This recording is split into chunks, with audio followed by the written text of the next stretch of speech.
Kupergoki suamiku yang diam-diam selingkuh. Namun mertua malah marah padaku dan sobek ijazah SMA-ku sambil berkata, "Dasar wanita rendah. Kamu tidak pantas." Hujan gerimis menyapa Jakarta sore itu, membasahi kaca mobil taksi yang kutumpangi. Jari-jariku mengetuk-ngetuk gagang tas hadiah kecil di pangkuanku. Sebuah kotak berisi jam tangan merek favorit Mas Satria. 8 tahun. Tidak sebentar, tapi juga tidak selamanya. Rasanya seperti kemarin kita saling janji di hadapan penghulu, dengan mata yang bersinar-sinar penuh harapan. Hotel Grand Mahkota, Nona. Sopir taksi membuyarkan lamunanku. Aku mengangguk, jantung tiba-tiba berdebar kencang. Bukan debar bahagia, melainkan kegelisahan yang merayap sejak pagi. Dinner anniversary ke-8 kami seharusnya dimulai sejam lalu di restoran Italia favorit kami. Tapi 3 jam sebelumnya, Mas Satria mengirim pesan singkat. "Maaf sayang, meeting dadakan dengan klien dari Surabaya. Kita makan malamnya besok, ya? Love you." Biasanya, aku mengerti. Usaha ekspor-impor yang dirintisnya memang sering menuntut waktu tak terduga. Tapi sesuatu terasa lain. Suaranya di telepon terburu-buru, hampir seperti ingin cepat menutup pembicaraan. Dan ada satu hal yang mengusik. Sepatu boots kulit coklat mahalnya yang biasanya selalu dia pakai untuk meeting penting, masih teronggok rapi di rak sepatu rumah. Lalu, datanglah pesan anonim di Instagramku yang jarang dipakai. Hanya sebuah foto, buram, diambil dari jauh. Tampak seorang pria dengan jas abu-abu yang sangat mirip dengan milik Satria, sedang memegang tangan seorang wanita muda di lobi sebuah hotel. Captionnya, "Cek kamar 408. Jangan jadi istri yang dibodohi." Pesan itu kuhapus seketika, tangan gemetar. Itu pasti jahil. Atau orang iseng. Atau saingan bisnis yang ingin menjatuhkannya. Segudang alasan ku coba tumpuk untuk menenangkan diri. Tapi rasa penasaran itu seperti api, membakar akal sehat. Aku membayar taksi dan melangkah keluar. Hujan telah reda, meninggalkan udara lembab dan bau tanah. Hotel Grand Mahkota berdiri megah. Lampu-lampunya mulai berpendar di senja yang kelabu. Aku hampir membatalkan niat. Ini gila. Menguntit suami sendiri di hari anniversary. Tapi kaki ini terus melangkah, masuk ke lobi yang mewah, sepi pada jam segini. Aku tahu layout hotel ini. Dulu acara pernikahan sepupuku diadakan di sini. Kamar 408 ada di lantai 4, ujung koridor. Jantungku berdebar kencang sampai-sampai kupikir penjaga keamanan akan mendengarnya. Aku naik lift bersama seorang bellboy yang ramah. "Lantai 4, kataku, suara serak. Koridor lantai 4 hening. Hanya terdengar derap sepatuku di karpet tebal. Setiap langkah terasa berat. "Pulang saja, Nita. Percayai suamimu. 8 tahun bukan waktu yang singkat untuk dibohongi," bisik suara hati kecilku. Tapi pesan anonim itu, dan sepatu boots yang tertinggal, terus menghantuiku. Dan akhirnya, aku sampai di depan kamar 408. Pintunya tidak tertutup rapat. Terbuka selebar 1 jari. Seolah mengundang, atau mungkin karena terburu-buru. Dari celah itu, terdengar suara tawa. Tawa Mas Satria yang kukenal sangat baik. Tawa lepas dan bahagia yang akhir-akhir ini jarang kudengar di rumah. Lalu, suara perempuan yang juga tak asing, ringan, manja, dan menusuk seperti belati. "Kamu yakin dia nggak curiga, Tea?" Suara perempuan itu. "Tenang. Dia lagi sibuk ngurusin program bayi itu lagi. Lagian, modal dia cuma ijazah SMA, mau ngapainin juga nggak akan berani," jawab Mas Satria, santai. Kata-katanya seperti tamparan keras di udara. Perlahan, dengan nafas tertahan, aku mendekatkan mataku ke celah pintu. Dia ada di sana. Mas Satria, suamiku, hanya mengenakan celana panjang, sedang duduk di tepi tempat tidur. Dan di pangkuannya, dengan wajah bersinar yang pernah kukira tulus, duduk Kamila. Adik sepupuku yang sering kubantu, kujemput dari kampus, bahkan kusekolahkan kursus desain dengan uangku. Tangan Satria melingkari pinggang Kamila dengan akrabnya. Dan Kamila menempelkan kepalanya di pundak Satria. Dunia benar-benar berhenti berputar. Suara lalu lalang di jalan, gemerisik AC di koridor, semuanya menghilang. Hanya ada detak jantungku yang menggila dan adegan bisu yang terpampang di depan mata. Tas berisi hadiah anniversary itu jatuh dari genggamanku, menimpa karpet dengan suara gedebuk yang tuli. Kepalaku pening, perut mual. 8 tahun pengorbanan, kesetiaan, dan semua usaha untuk menjadi istri yang baik, runtuh dalam sekejap, di depan pintu hotel yang tak tertutup rapat. Aku tidak menangis, tidak berteriak. Aku hanya berdiri membeku, menyaksikan potongan hidupku hancur berkeping-keping. Sementara di dalam kamar, tawa mereka masih terus terdengar, menghiasi pengkhianatan yang baru saja kusaksikan dengan sempurna. Suara tas hadiah yang jatuh itu seperti letusan kecil di keheninganku sendiri. Tapi di dalam kamar, tawa mereka terus bergulir, tak terpengaruh. Mereka tidak mendengar. Mereka terlalu asyik di dunia mereka sendiri, dunia tanpa aku di dalamnya. Kata-kata Mas Satria bergema di kepalaku. Modal dia cuma ijazah SMA, mau ngapainin juga nggak akan berani.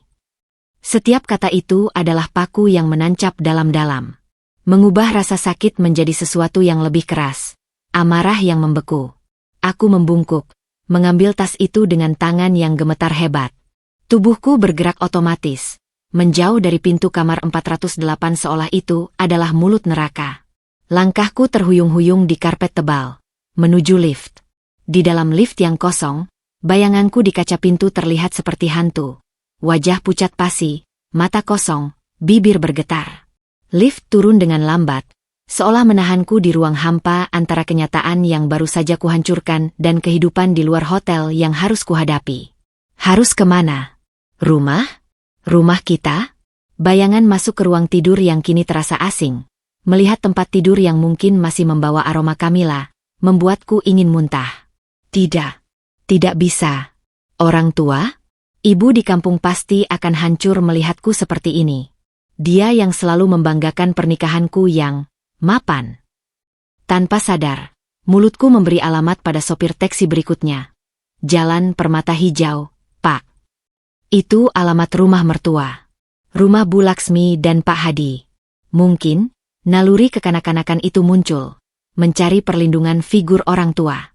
Mungkin juga ada secuil harapan bodoh bahwa mereka akan memelukku, marah pada anak mereka, dan membelaku. Mereka selalu terlihat adil selama ini, meski seringkali ada kritik halus tentang pendidikanku atau tentang belum adanya cucu. Perjalanan menuju rumah mertua terasa seperti dalam mimpi buruk. Pemandangan kota yang terang benderang oleh lampu-lampu berkelap-kelip justru menyakitkan mata. Setiap pasangan yang kulihat berjalan tertawa. Setiap iklan keluarga bahagia terasa seperti olok-olok. Sampai di depan pagar rumah besar bergaya klasik itu, keberanianku hampir runtuh. Tapi kaki ini terus melangkah. Kuseringkan hidung, berusaha menguatkan diri sebelum menekan bel. Bu Laksmi sendiri yang membuka pintu. Dia mengenakan daster sutra yang mahal. Wajahnya terkejut melihatku yang berdiri terisak-isak di tengah hujan gerimis yang mulai turun lagi. Nita? Ini jam segini kenapa? Satria mana? Tanyanya, matanya menyorot tajam. Bu. Suaraku tersendat, air mata yang selama di perjalanan kutahan kini meledak. Aku lihat Mas Satria, dengan perempuan lain, di hotel. Aku menyelesaikan kalimat itu dengan napas tersengal. Kupandang wajahnya, mencari sedikit saja belas kasihan, kejutan, atau kemarahan atas perbuatan anaknya. Tapi yang kudapati hanyalah kerutan di dahi dan sepasang mata yang mendingin dengan cepat. Masuk, katanya pendek, bukan undangan, tapi perintah. Aku melangkah masuk ke ruang tamu yang megah dan dingin. Semuanya berkilauan, rapih, sempurna. Sebuah cerminan dari kehidupan yang mereka inginkan, yang ternyata hanya lapisan tipis di atas puing-puing rahasia. Duduk. Bu Laksmi menunjuk ke sofa. Dia sendiri duduk di hadapanku. Tegak, seperti seorang hakim. Ceritakan. Jangan berlebihan. Dengan terbata-bata, di tengah isak tangis, ku ceritakan apa yang kulihat. Pesan anonim, pintu yang terbuka, Mas Satria dan Kamila, kata-kata menghina tentang ijazah SMA-ku. Aku bahkan tidak menyembunyikan rasa sakit itu. Aku telanjang secara emosional di depannya. Baru sampai separuh cerita, telepon di meja sampingnya berdering. Dia melihat layar, dan ekspresinya berubah. Diam dulu, hardiknya padaku, lalu mengangkat telepon. Halo? Iya, nak. Iya, di sini. Dia baru datang. Suara Satria di seberang sana terdengar sayup-sayup. Panik. Cepat. Aku hanya bisa menatap Bu Laksmi yang mendengarkan dengan wajah semakin kejam. Tenang. Ibu tangani, katanya akhirnya, suara rendah tapi penuh wibawa. Kamu fokus saja dulu. Lalu dia menutup telepon. Dia meletakkan telepon perlahan, memandangku dengan pandangan yang sekarang dipenuhi dengan kekecewaan dan kemarahan. Tapi bukan untuk Satria. Untukku. Sudah selesai melodramanya, Nita? Suaranya tiba-tiba sangat tajam. Kamu yakin dengan apa yang kamu lihat? Atau... Dia menyeringai. Atau kamu lagi stres karena program bayi itu gagal lagi untuk kesekian kalinya? Dokter sudah bilang, stres bisa bikin kamu berhalusinasi. Tamparan itu nyata. Lebih sakit dari yang kuduga. Dia menggunakan titik terlemahku, perjuanganku selama 3 tahun untuk memberi mereka cucu, sebagai senjata. Bu, bukan halusinasi. Aku lihat dengan mata kepala sendiri. Kamila, adik sepupuku sendiri. Kamila. Bu Laksmi mendengus. Anak baik itu? Jangan menjelek-jelekan orang, Nita. Mungkin kamu cuma melihat mereka meeting. Kamila kan anak muda yang pintar. Mungkin Satria butuh konsultan. Meeting? Di kamar hotel? Hanya berdua? Suaraku meninggi, hampir berteriak. Jangan tinggikan suaramu di depanku. Teriak Bu Laksmi tiba-tiba, membuatku melompat. Wajahnya merah karena marah. Aku sudah mendengar dari Satria. Kamu akhir-akhir ini memang mudah cemburu.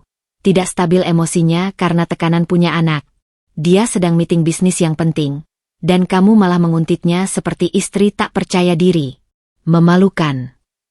Aku terpana. Satria sudah lebih dulu menelepon. Dan dia sudah menyusun narasi dengan sempurna. Menjadikanku si istri gila yang paranoid. Aku terjebak. Tapi Bu. Desisku. Sudah tak berdaya. Diam. Dia berdiri, tubuhnya menjulang di hadapanku yang terpaku di sofa. Kamu pikir dengan menjadi korban, segala kesalahanmu terlupakan? Tidak bisa memberi keturunan, tidak bisa mendampingi suami dengan baik karena sibuk dengan kesedihanmu sendiri. Dan sekarang menuduh dia selingkuh. Dia berjalan mondar-mandir, kemudian berhenti di depan brankas besi kecil di sudut ruangan. Dengan gerakan mahir, dia memutar kodenya dan membukanya. Dari dalam, dia mengeluarkan sebuah map coklat tebal, map arsip keluarga. Jantungku berhenti berdetak. Dia membalik-balik isi map itu, dan tangannya mengeluarkan selembar kertas yang kukenali bahkan dari jarak ini. Kertas berlogo sekolah, dengan foto diriku yang masih bocah, dengan senyum polos penuh harapan. Ijazah SMA-ku. Dia memegangnya di kedua tangannya, menghadapku, matanya menyala dengan emosi yang tak bisa kubaca. Kemarahan, frustrasi, dan mungkin kebencian yang sudah lama dipendam. Lihat, hardiknya, mengacungkan kertas itu seperti barang bukti di pengadilan. Ini saja modalmu, Nita. Hanya ini. Ijazah SMA dari sekolah pinggiran. Apa yang bisa kamu banggakan? Apa hakmu menuduh suamimu yang sudah memberimu segalanya? Mobil, rumah, kehidupan mewah yang bahkan orang SMA sepertimu tidak bisa bayangkan. Nanti, Bu. Tapi dia sudah tidak mendengar. Dengan kekuatan penuh dari seorang wanita yang diliputi amarah dan rasa superior, kedua tangannya menarik kertas itu ke arah yang berlawanan. Sesrets. Suara sobekan itu memekakan telinga di keheningan ruangan yang mewah. Itu bukan sekadar suara kertas robek. Itu suara harga diriku, masa depanku, dan setiap penghargaan terhadap usahaku, yang dirobek menjadi 2. Aku ternganga, tak percaya. Air mata berhenti mengalir. Yang ada hanya mati rasa. Tapi Bu Laksmi belum selesai. Dengan gerakan brutal, dia terus merobek-robek potongan itu menjadi sobekan-sobekan kecil, lebih kecil, sampai berkeping-keping. Wajahnya merah, napasnya tersengal. Dasar wanita rendah, teriaknya, suaranya melengking, penuh cemooh. Dia menghamburkan gumpalan sobekan kertas itu ke arahku. Potongan-potongan itu berhamburan di udara seperti salju yang kotor, jatuh menempel di rambutku, wajahku, pangkuanku. Lihat sampah ini. Itulah dirimu. Kamu tidak pantas menjadi istri Satria. Tidak pantas menjadi bagian dari keluarga ini. Aku duduk membeku, diselimuti oleh puing-puing ijazahku sendiri. Di antara sobekan-sobekan itu, kulihat potongan kecil fotoku yang tersenyum, potongan tulisan, lulus, dan tanda tangan kepala sekolah.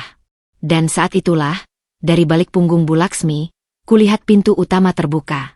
Mas Satria berdiri di sana. Wajahnya pucat. Pakaiannya sudah rapi seperti biasa. Dia melihat ibunya yang masih gemetar marah. Dia melihatku yang duduk tertutup sobekan kertas, hancur lebam. Dia melihat segalanya. Tapi dia hanya diam. Tidak berlari memelukku. Tidak membentak ibunya. Tidak membela. Dia hanya menundukkan kepalanya, memasukkan tangan ke saku celananya, dan berdiri di sana seperti seorang penonton yang tak punya urusan. Matanya menghindari tatapanku. Pada detik itu, lebih dari robekan ijazah, lebih dari penghinaan Bu Laksmi, adalah diamnya Satria yang menjadi paku terakhir di peti mati pernikahan kami. Aku perlahan berdiri. Potongan kertas berjatuhan dari bajuku. Aku tidak lagi menangis. Tidak lagi gemetar. Ada sesuatu yang mengeras di dalam dada, menggantikan semua rasa sakit. Aku memandang Bu Laksmi, lalu memandang Satria. Tanpa mengucapkan sepatah kata pun, aku melangkah, menginjak-injak sobekan ijazahku sendiri di karpet permadani yang mahal, berjalan melewati Satria yang masih diam seperti patung, dan keluar dari rumah itu. Hujan telah berhenti, meninggalkan udara dingin dan jalanan yang basah mengilat. Aku berjalan tanpa tujuan. Tas hadiah anniversary masih tergenggam di tanganku. Tanpa berpikir, aku membuka kotaknya, mengambil jam tangan yang mahal itu, dan dengan tenang, melemparkannya ke dalam selokan di tepi jalan. Plung! Lalu, dengan tangan kosong dan hati yang baru saja dibalut oleh baja dingin dari pengkhianatan, aku menghilang ke dalam gelapnya malam Jakarta, meninggalkan semua remah-remah diriku yang berserakan di rumah mewah itu. Malam itu, Jakarta tidak ramah. Udara lembab menempel di kulit seperti selimut berat, dan lampu jalan yang kuning justru membuat bayangan-bayangan terlihat lebih menyeramkan. Aku berjalan tanpa arah, kaki menapak aspal basah dengan sepatu hak tinggi yang tadi kupakai untuk dinner anniversary. Tumitku mulai melepuh, tapi rasa sakit fisik itu tak ada apa-apanya dibandingkan luka di dalam. Telingaku masih mendenging oleh suara sobekan kertas yang memekakkan telinga. Mataku masih melihat dengan jelas bayangan potongan-potongan ijazahku yang berhamburan di udara, jatuh seperti daun kering yang tak berguna. Dan wajah Satria yang diam, membeku, menolak bertatapan, itu yang paling menyakitkan. Aku akhirnya berhenti di sebuah halte bus yang sepi. Duduk di bangku plastik yang dingin, aku baru menyadari tubuhku menggigil. Hujan gerimis mulai lagi, menyelinap ke dalam halte yang atapnya bocor. Tas kecilku berisi dompet, telepon, dan tidak ada lagi. Tak ada kunci rumah. Tak ada keberanian untuk kembali. Teleponku bergetar berkali-kali. Nama Satria muncul di layar. Lalu, ibu mertua. Berulang seperti mantra yang ingin memanggilku kembali ke alam hayalan mereka. Ku matikan telepon itu. Dunia perlu diam sejenak. Di dompetku, ada sisa uang 300.000 dari rencana membayar makan malam, dan kartu ATM. Tapi bank itu adalah rekening gabungan, dan aku tak punya kekuatan mental untuk pergi ke ATM dan berpotensi bertemu dengan siapapun. Pukul 2 pagi, seorang ibu parubaya dengan gerobak bakso lewat. "Mbak, kedinginan nih. Makan bakso anget-anget, ya?" Suaranya hangat, penuh belas kasihan yang tulus. Aku mengangguk, air mata akhirnya tumpah lagi. Kali ini bukan karena sakit, tapi karena kebaikan sederhana yang justru datang dari orang asing. Sambil menghirup kuah bakso yang membakar lidah namun menghangatkan dada, kepalaku mulai berpikir jernih. Aku tidak bisa begini terus. Ibu bakso itu, yang memperkenalkan diri sebagai Bu Ningsih, melihat kondisiku yang mengenaskan. "Butuh tempat istirahat, Mbak?" "Suami usir," tanyanya lembut. Aku mengangguk, tak sanggup berbicara. "Saya ada losmen kecil di belakang sini. Sederhana, tapi bersih. Bisa bayar nanti," katanya. Dan aku, dengan segala kerapuhan yang masih menggigil, mengikuti beliau. Losmen itu memang sederhana. kamar kecil dengan tempat tidur susun, kamar mandi bersama di luar. Tapi bersih. Saat sendirian di kamar, di bawah lampu neon yang berkedip, aku mengosongkan isi tas. Dompet, telepon mati, lipstik, dan segenggam sobekan kertas dari saku jaketku. Tanpa sadar, di rumah Bu Laksmi tadi, aku telah memunguti beberapa potongan ijazahku dari pangkuanku dan memasukkannya ke saku. Aku menyebarkan potongan-potongan itu di atas selimut yang tipis. Ada bagian fotoku yang terkoyak tepat di bagian senyum.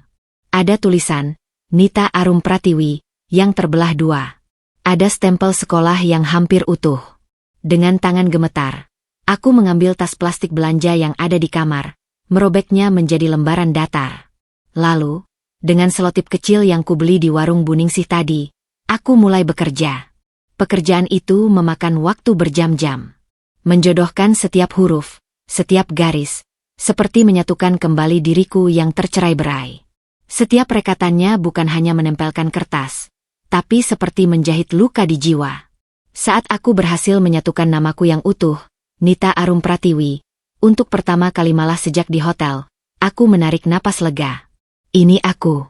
Mereka bisa merobek kertasnya, tapi tidak bisa menghapus namaku, keberadaanku. Keesokan pagi, setelah tidur tak nyenyak penuh mimpi buruk, aku mencari Bu Ningsih. Ternyata, losmen ini miliknya, dan dia juga punya usaha toko online kecil-kecilan yang menjual kerajinan tangan. Saya butuh kerja, Bu. Apa saja. Saya bisa mengurus admin, bikin postingan, layanan pelanggan. Saya pernah membantu suami. Suaraku tercekat menyebut kata itu. Bu Ningsih memandangku lama. Kamu lulusan apa? Pertanyaan sederhana itu seperti tamparan. Tapi kali ini, aku tidak menunduk. SMA, Bu. Tapi ijazahnya. Aku tak bisa melanjutkan. Dia menghela napas. Saya juga cuma tamatan SMP, Nita. Tapi saya lihat matamu. Ada api yang belum padam. Dia berhenti sejenak. Saya butuh bantuan. Gaji tidak besar, tapi cukup untuk kamar ini dan makan. Dan dia melanjutkan, saya punya kenalan di universitas swasta. Mereka ada program S1 kelas malam untuk karyawan. Kalau kamu mau, kamu kerja sini. Gajinya bisa untuk bayar uang semester. Aku yang bayar di depan, nanti potong dari gajimu perlahan. Mau? Aku terpana. Tawaran itu seperti jembatan di atas jurang yang baru saja kujatuhi. Tanpa pikir panjang, aku mengangguk, berusaha menahan isak haru. Mau, Bu. Terima kasih. Saya tidak akan mengecewakan Ibu. Hari-hari berikutnya adalah rutinitas yang melelahkan namun menyembuhkan. Pagi sampai sore aku membantu Bu Ningsih mengelola toko online-nya. Membalas chat, mengemas pesanan, mengelola foto produk.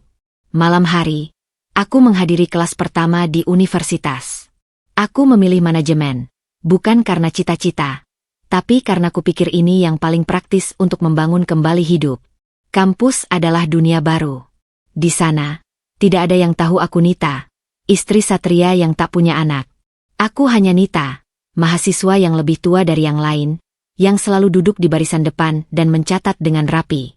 Aku bertemu Rendra di kelas kelompok pertama. Dia ramah, tidak banyak tanya, dan sangat menghargai pendapatku. Persahabatan kecil mulai tumbuh, dan untuk pertama kalinya setelah lama, aku merasa dinilai bukan dari ijazah atau status pernikahanku, tapi dari kontribusi pikiranku. Sementara itu, diam-diam, aku mulai mengumpulkan bukti. Seorang teman lama yang bekerja di Hotel Grand Mahkota, dengan berat hati membantuku mengakses log tamu, dengan alasan yang kubuat sedikit tentang kemungkinan penipuan. Ada nama Satria dan Kamila yang tercatat beberapa kali dalam 3 bulan terakhir. Aku juga menyimpan screenshot percakapan Satria yang lama yang tiba-tiba hilang dari teleponku, dan foto-foto Kamila di media sosial dengan barang-barang mewah yang tidak mungkin dibeli dengan uang kuliahnya. Setiap bukti kusimpan rapi di folder tersembunyi di awan. Ini bukan untuk balas dendam, tapi untuk perlindungan. Aku belajar, dalam pertempuran, bukti adalah senjata. Suatu sore, setelah seharian bekerja, Bu Ningsih memberiku sebuah bingkai kayu sederhana. Untuk ijazahmu yang sudah direkatkan, katanya. Simpan baik-baik. Itu bukan aib, Nita. Itu bukti bahwa kamu lebih kuat dari yang mereka kira. Dengan hati-hati, aku memasukkan ijazah SMA-ku yang telah direkatkan itu ke dalam bingkai. Kesan robekannya masih jelas terlihat, seperti peta luka. Tapi kini, ia utuh. Aku menggantungnya di dinding kamar losmenku, tepat di depan tempat tidur. Setiap pagi saat bangun, aku memandanginya. Ia mengingatkanku pada penghinaan, pada rasa sakit. Tapi ia juga mengingatkanku bahwa aku bisa menyatukan kembali yang rusak. Bahwa dari puing-puing, ada sesuatu yang bisa dibangun. Aku memang belum bisa melupakan. Tapi pelan-pelan, aku mulai bisa bernapas lagi. Dan di antara buku-buku kuliah dan notifikasi chat toko online, aku menemukan sebuah ritme baru. Sebuah kehidupan yang, meski masih penuh dengan bekas luka, setidaknya adalah milikku sendiri. Bukan lagi milik Satria, atau Bu Laksmi, atau ekspektasi siapapun. Aku adalah Nita Arum Pratiwi. Perempuan dengan ijazah SMA yang tersobek, yang sedang merajut kembali masa depannya. Satu selotip, satu catatan kuliah, satu pesanan pelanggan, pada satu waktu. 2 bulan telah berlalu sejak aku memulai hidup baru di losmen Bu Ningsih. Dinding kamar kecil itu perlahan-lahan mulai memancarkan kehangatan. Selain ijazah SMA-ku yang tersobek dalam bingkai, ada peta jadwal kuliah, coretan-coretan ide untuk toko online, dan secangkir tanaman sukulen kecil pemberian Rendra, yang katanya, tahan banting, seperti kamu. Ucapannya membuatku tersipu, tapi juga tersenyum. Itu pujian pertama yang kuterima dalam waktu lama yang tidak berkaitan dengan penampilan atau peranku sebagai istri. Keseharianku terbagi dengan ketat. Pagi pukul 6, aku sudah di ruang kerja kecil di belakang losmen, memproses pesanan yang masuk semalam. Bu Ningsih mempercayaiku dengan kunci toko online dan password pembayaran. Sebuah kepercayaan yang membuat hatiku hangat. Siang hari, aku membantu mengemas barang dan mengantar ke ekspedisi. Sore, aku bersiap ke kampus. Malam, setelah pulang kuliah, aku seringkali masih duduk bersama Bu Ningsih membahas strategi penjualan atau menyelesaikan tugas kuliah. Kehidupan ini melelahkan secara fisik. Tapi jiwa yang selama ini terpenjara dalam kemewahan yang dingin dan ekspektasi yang menyesakkan, justru menemukan kebebasannya di dalam kamar sempit dan jadwal yang padat ini. Di sini, aku tidak harus memakai senyum sempurna. Tidak harus menyembunyikan kegelisahan. Tidak harus meminta izin untuk menggunakan uang. Suatu hari, di kelas manajemen keuangan, dosen memberikan studi kasus nyata tentang kebangkrutan usaha keluarga kecil. Aku, dengan pengalaman membantu Satria, yang kini kusadari seringkali akulah yang mengerjakan pembukuannya tanpa dihargai, mampu memberikan analisis yang cukup tajam. Rendra memandangku dengan takjub. Kamu berpengalaman sekali, Nita, bisiknya. Pengalaman pahit, jawabku singkat, tapi dengan senyum kecil. Itu pertama kalinya aku mengakui masa laluku, meski samar. Hubunganku dengan Rendra tumbuh perlahan. Dia tidak pernah memaksaku bercerita. Dia hanya ada, teman belajar yang sabar, pendengar yang baik saat aku mengeluh tentang pelajaran statistik, dan orang yang selalu mengingatkanku untuk makan saat melihatku terlalu fokus. Persahabatan ini menjadi penyangga penting di tengah hidupku yang masih goyah. Namun, bekas luka itu masih ada. Telepon yang kuhidupkan kembali hanya untuk keperluan toko dan kuliah. Sesekali berdering dengan nomor tak dikenal atau pesan panjang dari nomor baru Satria yang memohon maaf, berkelit, bahkan suatu kali menyalahkan aku karena meninggalkan rumah tanpa penjelasan. Pesan-pesan itu kuhapus tanpa dibaca tuntas. Aku juga menerima satu panggilan dari seorang pengacara keluarga Satria, yang dengan nada menggertak mengatakan bahwa meninggalkan rumah bersama bisa dianggap sebagai tindakan porarsif dan merugikan hak suami. Suaranya dingin, membuat napasku sesak sejenak. Tapi Bu Ningsih yang mendengar percakapan itu langsung mengambil teleponku. Nyonya Nita adalah klien saya. Semua komunikasi silakan melalui saya atau pengacaranya. Jangan ganggu dia lagi. Lalu dia menutup telepon. Aku memandangnya dengan mata berkaca-kaca. Saya punya pengacara, Bu? Tanyaku lemah. Sekarang punya, jawab Bu Ningsih tegas. Kakak saya. Dia akan membantu pro bono. Kita akan balik gertak mereka. Itu momen penting. Aku menyadari, aku tidak sendiri.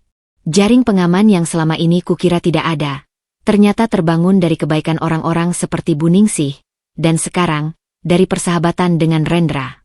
Di sisi lain, diam-diam, arsip bukti pengkhianatan Satria semakin lengkap.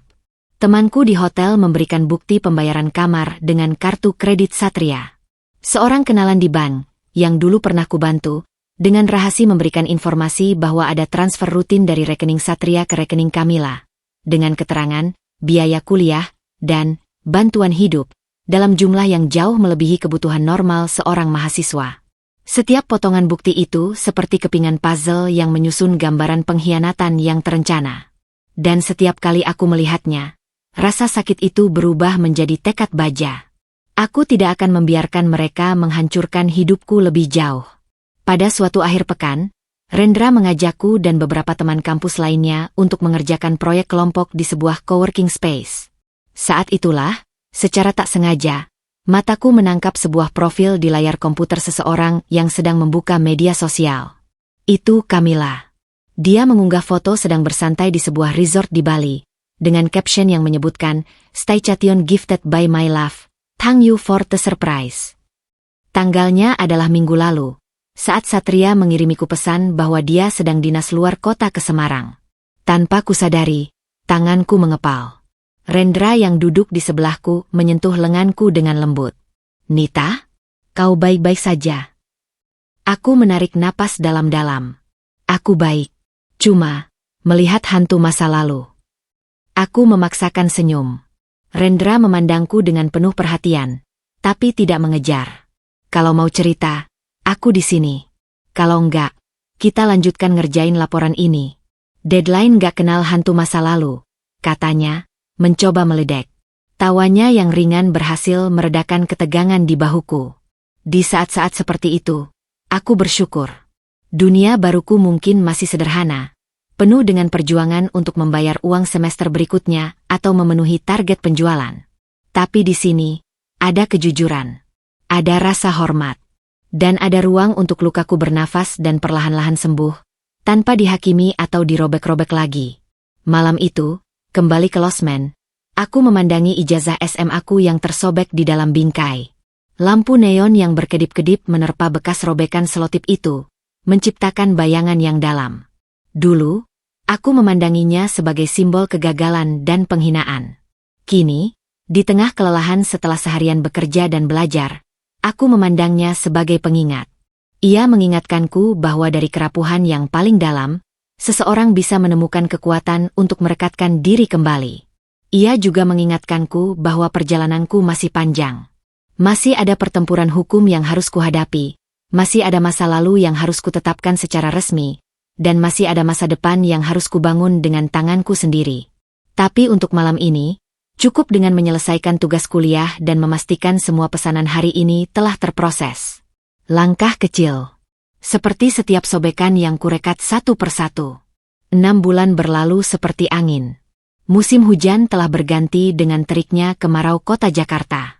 Losmen Bu Ningsih tetap menjadi pelabuhanku, tapi kini aku sudah menjadi semacam manajer kecil untuk toko online yang mulai berkembang pesat berkat strategi konten yang kami terapkan. Bukan hanya menjual kerajinan, kami mulai menawarkan jasa desain kemasan sederhana, ilmu yang kudapat dari kelas desain grafis tambahan dan otodidak selama membantu Satria dulu. Kuliahku berjalan lancar. IPK semester pertama dan kedua membuatku masuk dalam daftar mahasiswa berprestasi.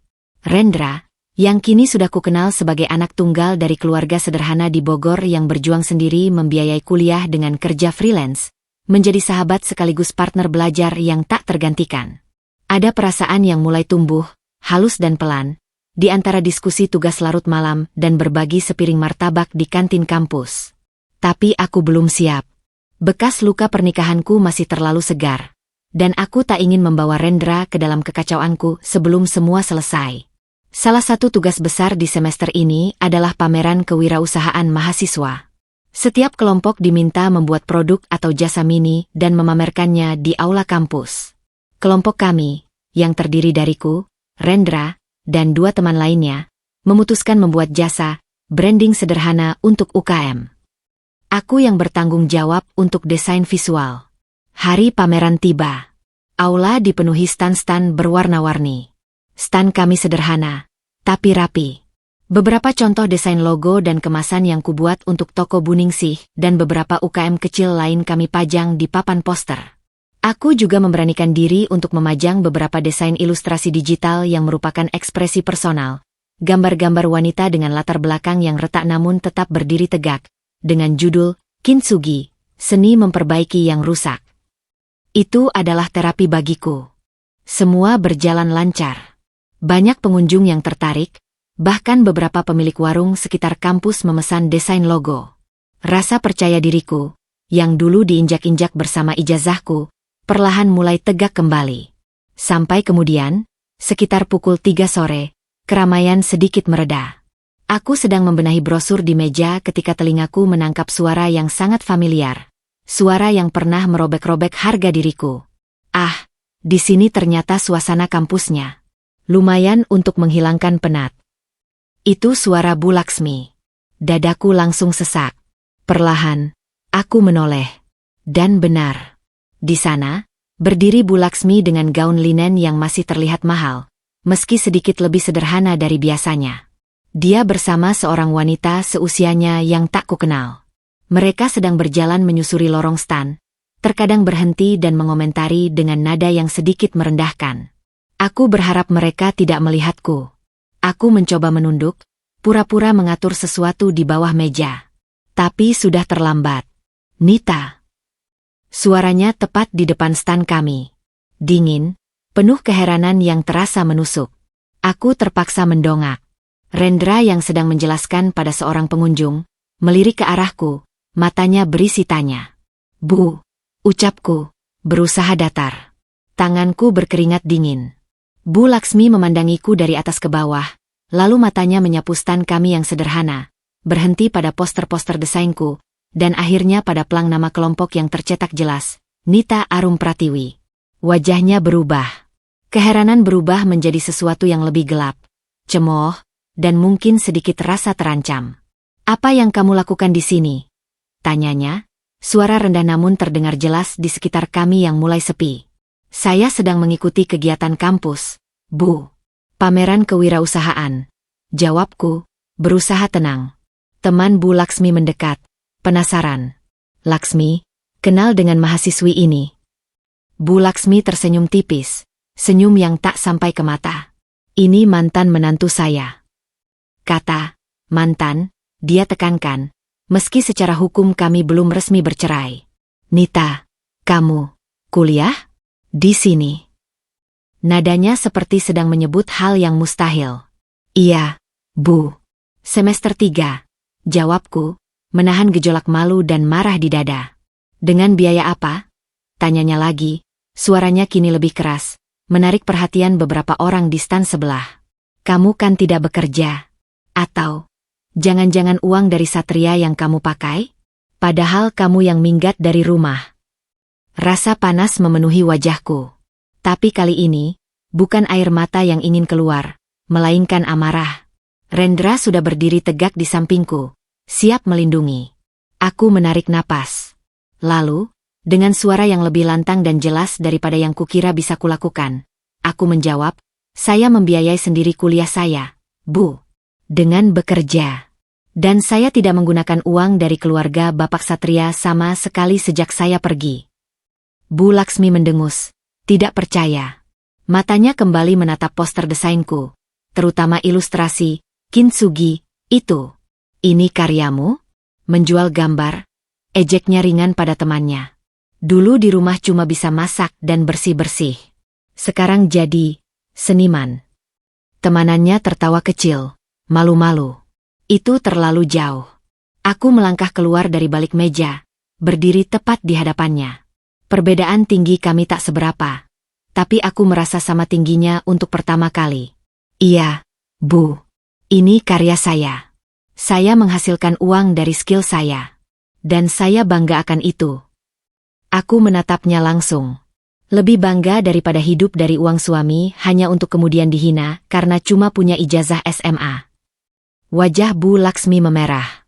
Dia tidak menyangka aku akan membalas. Kamu lancang sekali. Ingat siapa yang membesarkanmu selama ini. Tanpa keluarga kami, kamu apa? Saya adalah Nita Arum Pratiwi. Jawabku, tenang namun berisi. Dan saya sedang berusaha menjadi versi terbaik dari diri saya sendiri, tanpa harus merendahkan orang lain atau menyobek-nyobek masa depan mereka. Klop, ucapan terakhir itu sengaja. Matanya membelalak, paham betul apa yang kumaksud. Wajahnya yang semula merah kini menjadi pucat. Dia melihat sekeliling, menyadari bahwa beberapa orang sudah sepenuhnya memperhatikan kami, termasuk dosen pembimbing yang sedang mendekat. Kamu tidak tahu terima kasih, desisnya. Suaranya gemetar karena marah dan malu.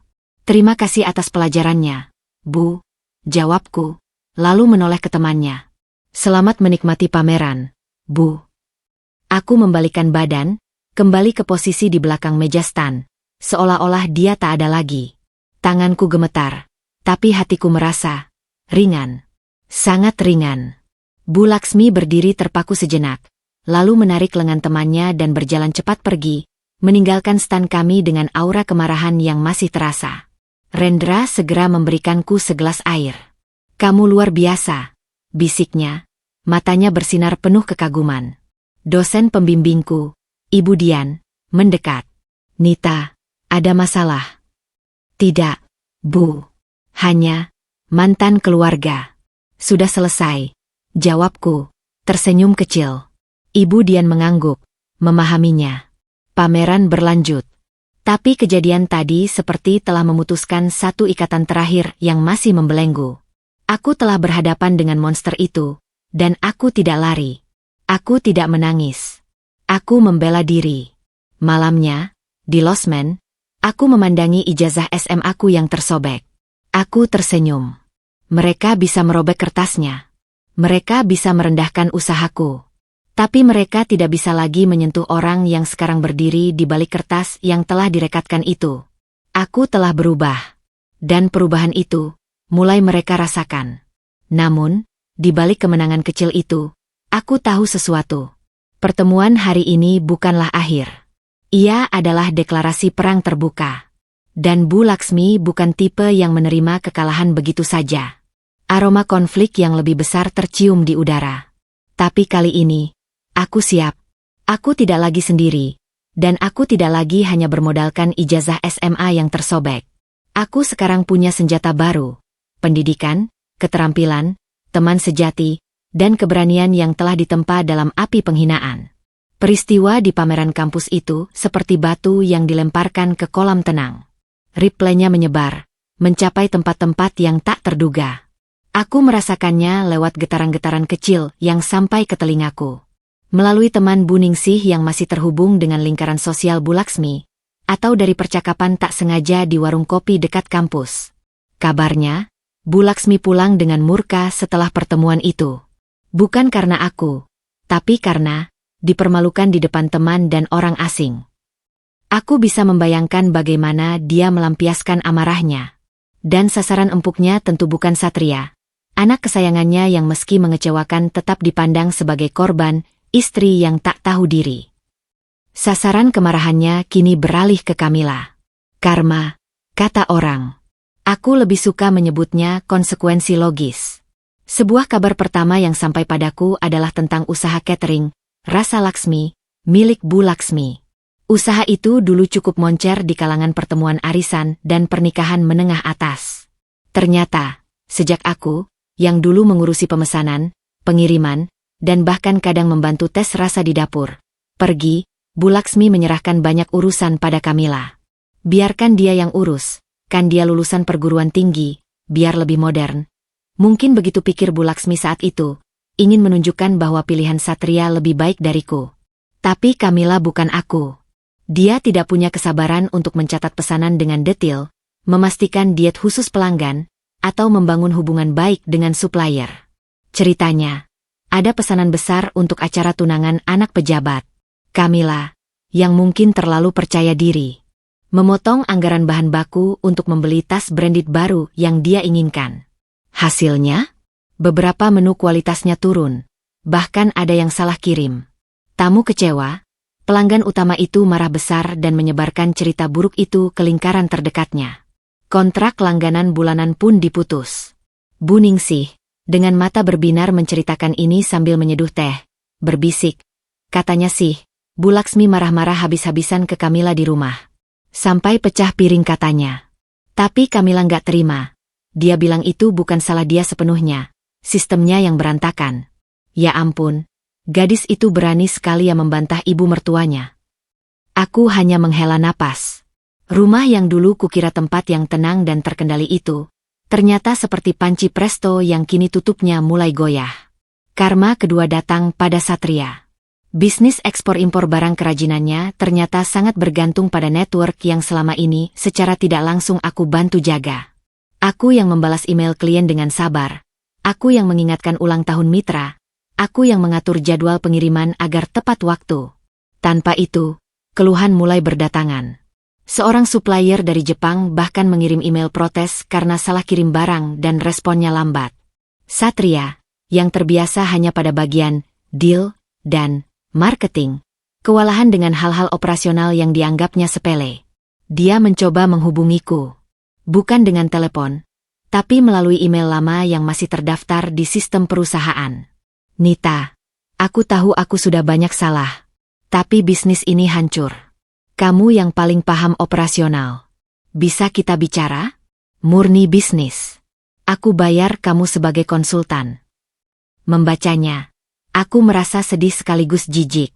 8 tahun pernikahan, pengabdianku hanya dinilai ketika bisnisnya terancam. Aku tidak membalas.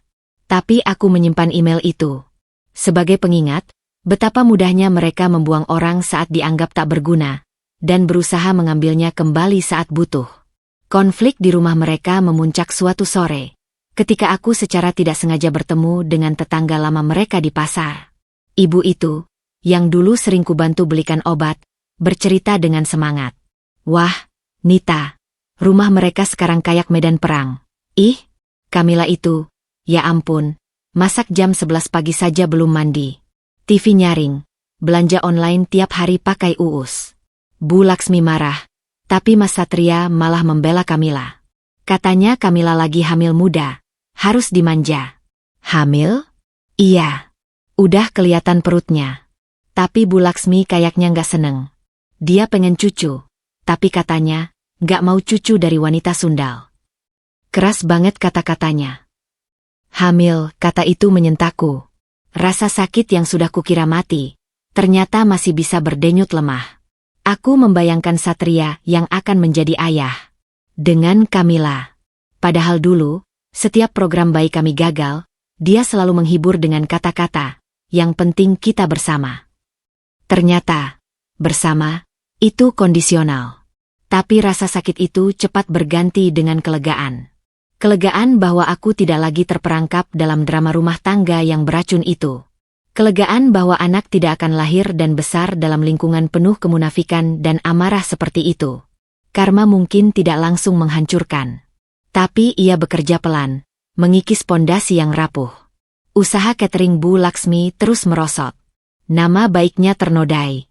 Bisnis Satria kehilangan pelanggan setia. Dan di tengah semua itu, ada Kamila yang hamil, mungkin melihat dirinya sebagai pemenang, tapi sebenarnya terjebak dalam pusaran keluarga yang mulai tenggelam. Di sisi lain, hidupku terus bergerak naik. Toko online Bu Ningsih semakin laris. Aku bahkan mulai mendapat job desain lepas dari beberapa klien kecil. Hasilnya, aku bisa melunasi cicilan uang kuliah kepada Bu Ningsih lebih cepat dari perkiraan. Rendra, yang kini tahu sebagian besar ceritaku, kecuali detail bukti-bukti yang masih kusimpan, menjadi support system yang tak pernah memaksaku untuk move on. Dia hanya ada, dengan caranya yang tenang. Suatu malam, selepas kelas, kami berjalan ke halte bersama. Aku dengar kabar tentang mereka. Katanya tiba-tiba, hati-hati. Yang mana? Catrinya yang bangkrut, atau bisnis suaminya yang jatuh, atau calon bayi yang akan lahir di tengah kekacauan? Tanyaku, lebih getir dari yang kusangka. Rendra memandangku. Semuanya. Aku sedih mendengarnya. Aku terkejut. Kamu sedih? Untuk mereka. Bukan untuk mereka, jawabnya lembut. Tapi untukmu. Karena apapun yang terjadi pada mereka, pasti masih menyentuh lukamu, kan? Perkataannya yang penuh empati itu membuat mataku berkaca. Dia benar. Di balik semua karma yang seolah mulai berbalik, di balik rasa puas melihat mereka merasakan konsekuensi, tetap ada seorang Nita yang dulu disakiti.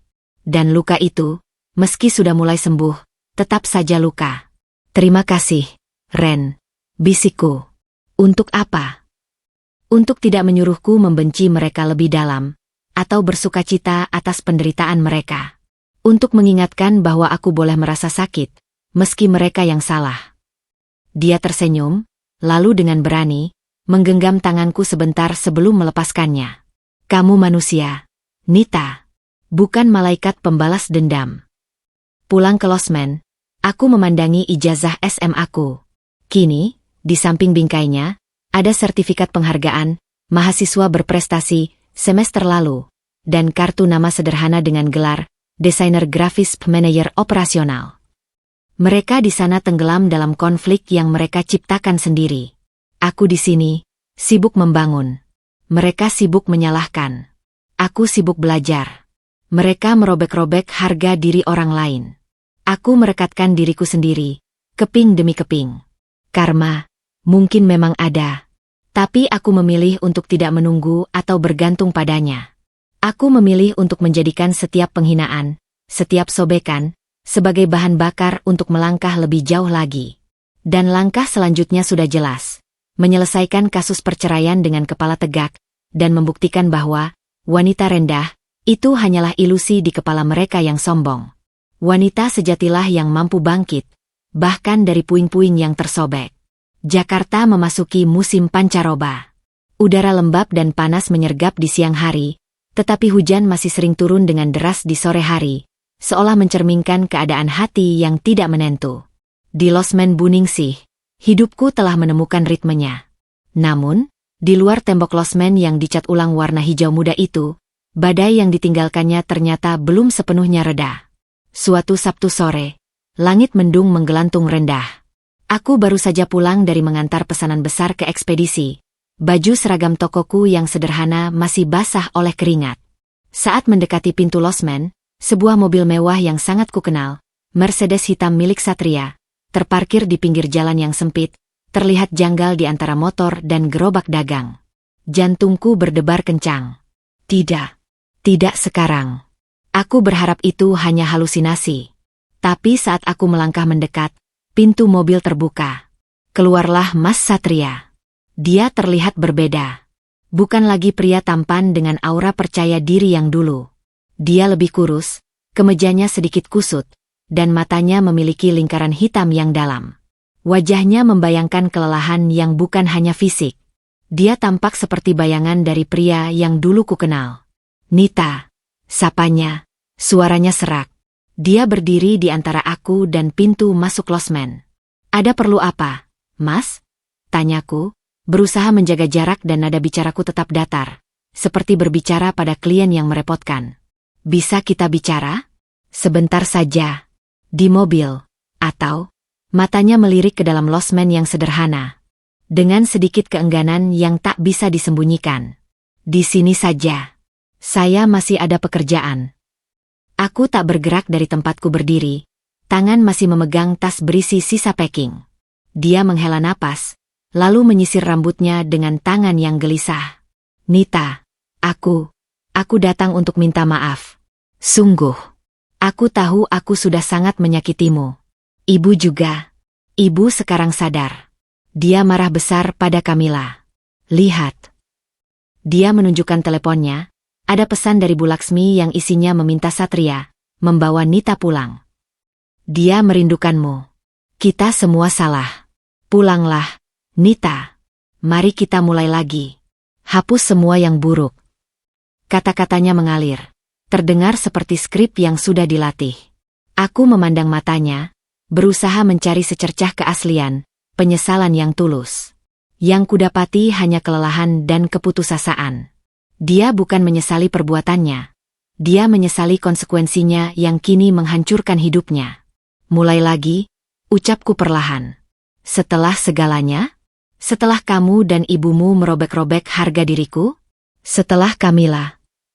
Dia menggeleng cepat, wajahnya berkerut. Itu semua kesalahan besar. Kamila. Dia bukan apa-apa bagiku sekarang. Dia hanya pengganti saat aku bingung.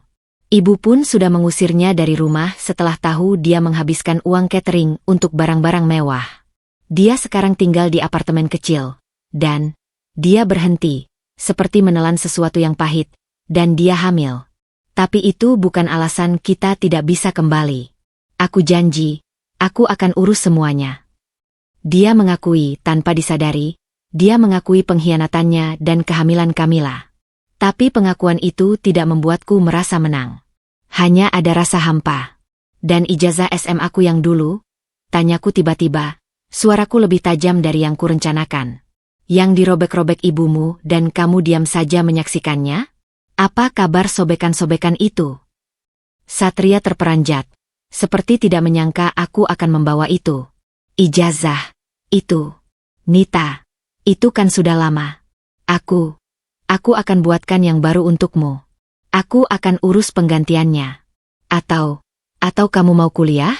Aku biayai. S1, S2, apa saja. Dia bersemangat tiba-tiba, seolah telah menemukan solusi ajaib. Tawaran itu seperti tamparan lain. Dulu, ijazahku diremehkan, dirobek, disebut sebagai modal rendah. Kini, ditawarkan sebagai ganti rugi yang bisa dibeli dengan uangnya. Dengan tenang yang mengejutkan diriku sendiri, aku berkata, tidak perlu, Satria. Aku sedang menyusun ijazah S1-ku sendiri. Dengan usahaku sendiri. Dan mengenai kita, aku membuka tas kerjaku, mengambil sebuah amplop coklat yang sudah kusiapkan sejak lama, berisi dokumen-dokumen yang diketik rapi oleh pengacara Buningsih. Untukmu, ijazah pernikahan kita sudah tidak berlaku lagi. Aku menyodorkan amplop itu padanya. Dia melihatnya, bingung. Apa ini? Surat gugatan cerai. Jawabku pendek. Semua sudah diurus pengacaraku. Silakan dibaca. Dan untuk proses selanjutnya, semua komunikasi silakan melalui pengacara. Jangan lagi datang ke tempat kerjaku atau tempat tinggalku. Wajah Satria berubah pucat, lalu merah padam. Nita, jangan gegabah. Kau pikir hidupmu akan lebih baik sendirian? Kau pikir dengan ijazah S1 nanti hidupmu akan sempurna? Dunia di luar sana keras. Kau butuh perlindungan. Butuh suami. Perlindungan dari apa? Dari suami yang selingkuh? Atau dari mertua yang merobek harga diri menantunya? Suaraku mulai meninggi, emosi yang lama terkekang mulai naik. 8 tahun aku dilindungi olehmu, Satria. Hasilnya? Aku jadi wanita yang tidak percaya diri, yang dianggap rendah, yang diinjak-injak. Perlindunganmu hanyalah penjara yang indah. Kamu berubah, desisnya, dengan nada akusation. Dulu kamu tidak seperti ini. Ya, aku berubah, teriakku, tak lagi mampu menahan diri. Aku berubah karena dipaksa. Karena dikhianati. Karena dihina. Aku harus berubah untuk bertahan. Dan lihatlah sekarang, aku bertahan. Bahkan, aku mulai berkembang. Tanpa uangmu, tanpa perlindunganmu. Satria terdiam, napasnya tersengal. Dia melihat sekeliling, seolah menyadari untuk pertama kalinya bahwa aku memang hidup mandiri di tempat seperti ini. Bahwa aku tidak runtuh. Bahwa aku, yang dulu dianggapnya lemah dan bergantung, ternyata bisa berdiri tegak. Jadi, tidak ada jalan kembali? Tanyanya, suaranya tiba-tiba kecil, seperti anak yang kehilangan mainan. Jalan yang kita lewati dulu sudah runtuh. Satria. Jawabku, lebih lembut. Dan aku tidak berniat membangunnya kembali di atas puing-puing pengkhianatan dan penghinaan. Pergilah. Jalani hidupmu. Urus anakmu dengan Kamila. Tapi jangan lagi menggangguku. Aku berbalik, membuka pintu losmen. Tanganku gemetar saat memutar kunci. Nita! Teriaknya dari belakang, suaranya pecah. Aku mencintaimu. Sungguh. Aku berhenti sejenak, tanpa menoleh. Cintamu ternyata mudah berpindah, Satria. Dan cinta yang mudah berpindah, Itu bukan cinta. Itu hanya kenyamanan. Aku masuk ke dalam, menutup pintu di hadapan wajahnya yang hancur. Aku menyandarkan tubuh di balik pintu, mendengar langkahnya yang tertatih menjauh, lalu suara mobil yang menyala dan perlahan menjauh. Kelegaan yang luar biasa menyergapku, diikuti oleh gemetar yang tak terkendali. Aku baru saja mengusir masa laluku secara fisik. Aku telah mengatakan tidak. Dengan tegas. Bu Ningsih yang muncul dari dapur, melihat wajahku, langsung memelukku. Sudah. Dia pergi. Kamu kuat sekali, Nita. Malam itu, hujan turun dengan deras. Aku duduk di kamarku, memandangi ijazah SMA-ku yang tersobek. Kini, di sebelahnya, ada surat gugatan cerai kopian yang kuletakkan. 2 dokumen itu bercerita tentang akhir dan awal. Satria datang dengan permintaan maaf yang palsu, yang berakar pada kebutuhannya, bukan pada penyesalan sejati. Tapi kunjungannya justru menjadi katalis terakhir yang kubutuhkan. Ia mengokohkan tekadku untuk benar-benar bebas. Aku mengambil buku catatan kuliahku, membuka halaman kosong, dan menulis dengan huruf kapital, bab baru. Di luar, hujan membersihkan jalanan. Di dalam, hatiku yang sempat terguncang kini kembali tenang. Sebuah pengakuan palsu telah kulewati. Dan sebuah kebenaran pahit telah kuterima. Perjalananku memang harus kulanjutkan sendiri. Dan itu tidak lagi menakutkan. Itu justru membebaskan. Proses perceraian ternyata tidak semulus menyerahkan surat gugatan. Seperti yang diperkirakan Bu Ningsih dan pengacaranya, keluarga Satria tidak akan melepaskanku dengan mudah. Bukan karena cinta, tapi karena gengsi dan, aku curiga, ketakutan akan bukti-bukti yang mungkin kumiliki. Minggu-minggu setelah pertemuan dengan Satria diwarnai dengan serangkaian manuver hukum dan tekanan psikologis. Pertama, datang surat balasan dari pengacara keluarga Satria, seorang pria bernama Pak Handoko dengan nada sangat formal dan mengintimidasi. Isinya menolak dakwaan perzinahan, menyebut perpisahan kami terjadi karena ketidakcocokan dan tekanan psikologis istri yang tidak kunjung mendapatkan keturunan, dan menuntut agar aku mencabut gugatan cerai dengan gugat cerai gantung. Atas dasar itu, mereka juga secara halus mengancam akan menuntut balik dengan dakwaan, meninggalkan rumah tangga tanpa alasan yang sah, yang dapat merugikan hak-hakku, termasuk hak atas harta Gonogini yang meskipun sedikit, tetap ada. Membacanya, tanganku gemetar marah. Mereka menggunakan titik terlemahku, keadaan mandulku, sebagai senjata di pengadilan. Rasa malu dan sakit yang lama itu kembali menyergap. Bu Ningsih langsung meraih surat itu dan membacanya dengan mata menyala. Nggak usah takut. Omongan di atas kertas saja. Mereka coba bikin kamu takut dan mundur.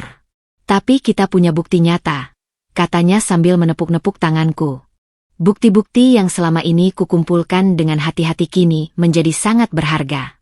Pengacaraku, Bapak Wisnu, kakak Bu Ningsih, seorang pria berwajah kalem tapi matanya tajam, mulai menyusunnya dengan rapi. Log hotel, screenshot transfer bank, testimoni dari teman di hotel, bahkan analisis pola chat dari backup telepon lama. Dia juga menyiapkan psikolog untuk bersaksi tentang tekanan psikologis yang kualami akibat perselingkuhan dan perlakuan keluarga, bukan karena masalah keturunan. Sidang pertama dijadwalkan. Aku merasa seperti akan masuk ke medan perang. Bu Ningsih memakaikanku blazer simple berwarna biru navy dan rok hitam, agar terlihat profesional dan serius, bukan korban yang lemah, katanya. Rendra ingin menemani, tapi ku tolak dengan halus. Aku harus menghadapi ini sendiri dulu. Ruang sidang pengadilan agama terasa dingin dan berwibawa. Satria sudah duduk di sisi lain, didampingi Pak Handoko yang berkumis tebal. Bu Laksmi juga hadir, duduk di barisan belakang, memandangku dengan tatapan penuh kebencian yang tak tersembunyi. Aku menghindari tatapannya, fokus pada hakim. Awalnya berjalan lambat. Klaim dan bantahan. Pengacaraku dengan tenang menyanggah argumen, ketidakcocokan, dengan menyodorkan bukti-bukti kehidupan rumah tangga yang harmonis, foto-foto liburan, kartu ucapan, sebelum ditemukannya perselingkuhan. Dia juga secara elegan membelokkan isu keturunan menjadi bukan penyebab, tetapi salah satu tekanan dalam pernikahan yang diperparah oleh sikap suami. Kemudian, giliran kami mengajukan bukti perselingkuhan. Saat Pak Wisnu mulai menyebutkan nama Kamila dan menunjukkan bukti log hotel, suasana mulai memanas. Bohong. Itu rekayasa. Teriak Satria tiba-tiba, berdiri dari kursinya. Wajahnya merah. Hakim mengetukkan palu, memintanya tenang. Tapi sebelum suasana mereda, pintu ruang sidang tiba-tiba terbuka. Semua kepala menoleh. Dan di sana, berdiri Kamila. Dia terlihat berbeda dari gambaran, gadis muda cantik, yang kukenal. Wajahnya sembab, matanya bengkak seperti habis menangis lama. Tapi yang paling mencolok adalah perutnya yang sudah jelas membuncit besar. Mungkin sudah masuk trimester akhir. Dia mengenakan dress stretch yang sederhana, rambutnya diikat sembarangan. Kamila, apa yang kau lakukan di sini? Raung Bu Laksmi dari barisan belakang, berdiri dengan wajah yang pucat lalu merah padam oleh kemarahan dan rasa malu. Kamila tidak menjawabnya. Matanya yang berkaca-kaca langsung menatap Satria. Satria, kamu bilang mau bertanggung jawab. Kamu bilang sidang ini cuma formalitas. Kamu akan cerai dia dan mengakui anakku. Tapi tadi aku dengar dari pembantumu. Kamu malah bilang di pengadilan bahwa aku hanya teman? Hanya teman. Teriaknya histeris. Suaranya pecah di ruangan yang sunyi itu. Kekacauan pecah seketika. Satria terlihat seperti ingin menghilang. Pak Handoko berusaha menenangkan Kamila dan meminta dia keluar. Bu Laksmi maju, mencoba menarik lengan Kamila dengan kasar. Keluar dari sini, perempuan tidak tahu malu. Kau hancurkan keluarga kami. Aku yang hancurkan? Aku. Dia yang janji. Dia yang rayu aku.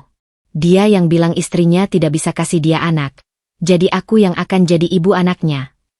Kamila menjerit sambil menunjuk ke arahku. Aku hanya duduk membeku, menyaksikan pertunjukan tragis yang tak pernah kuinginkan ini. Hakim membentak, mengetok palu berkali-kali. Tenang. Ini ruang pengadilan. Ibu, silakan keluar.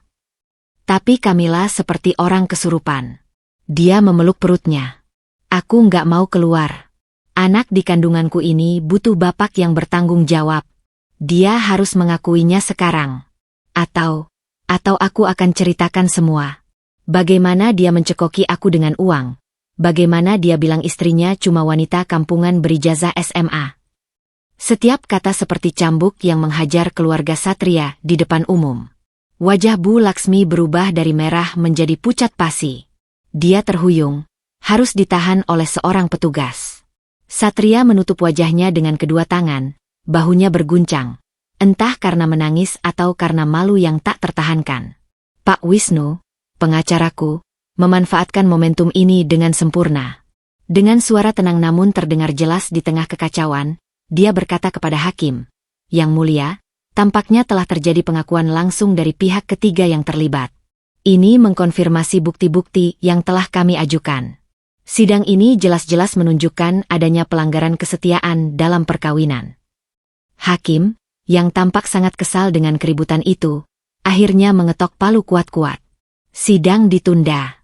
Untuk sementara. Pihak suami dan keluarga, kendalikan orang ini.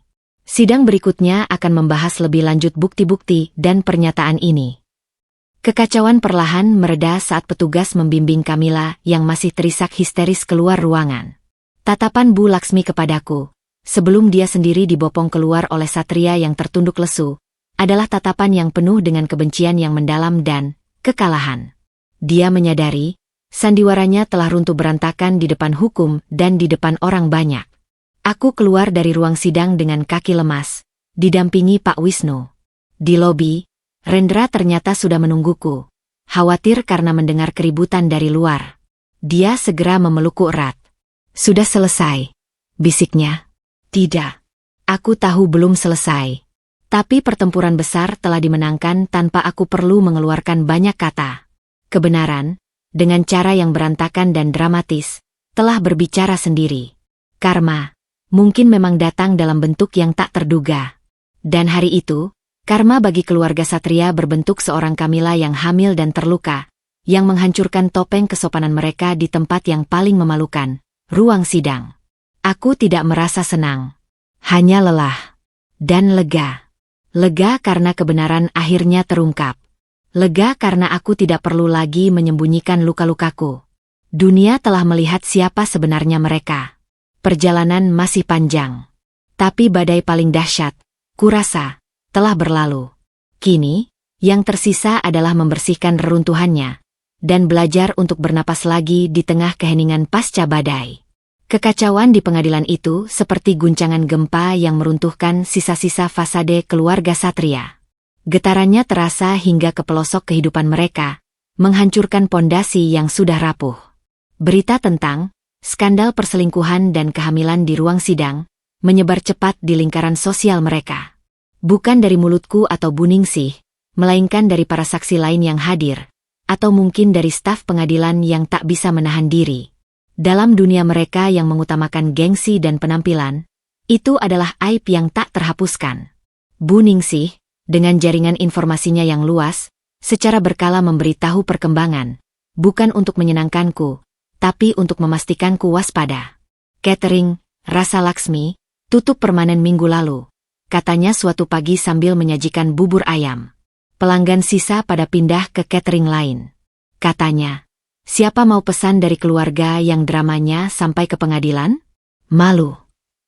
Aku hanya mengangguk, mencoba fokus pada bubur di hadapanku. Tapi sulit. Bayangan Bu Laksmi yang begitu bangga dengan usahanya, yang dulu dengan congkaknya berkata, ini bisnis keluarga, kamu nggak akan paham. Kini harus menutupnya dengan getir, membayangkan itu menusuk. Karma berikutnya menghantam Satria.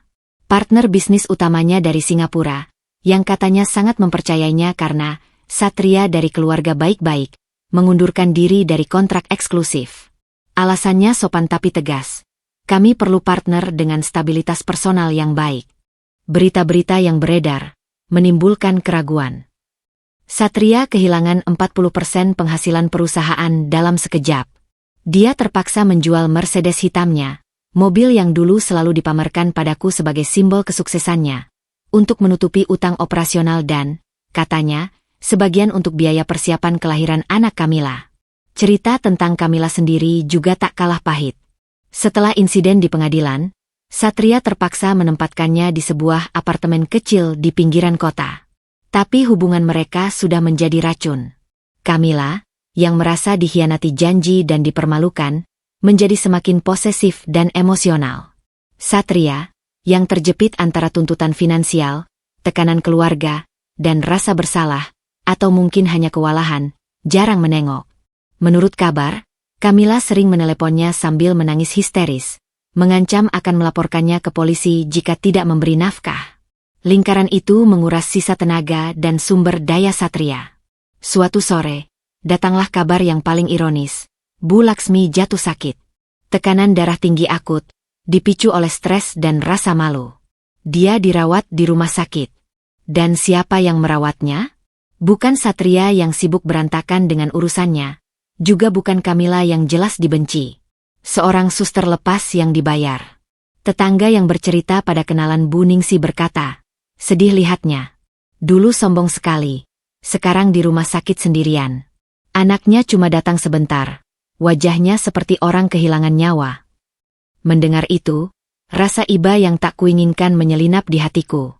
Tapi itu cepat tergantikan oleh pengingat akan wajahnya yang bengis saat merobek ijazahku, dan kata-katanya yang menghina. Dia menuai apa yang dia tabur.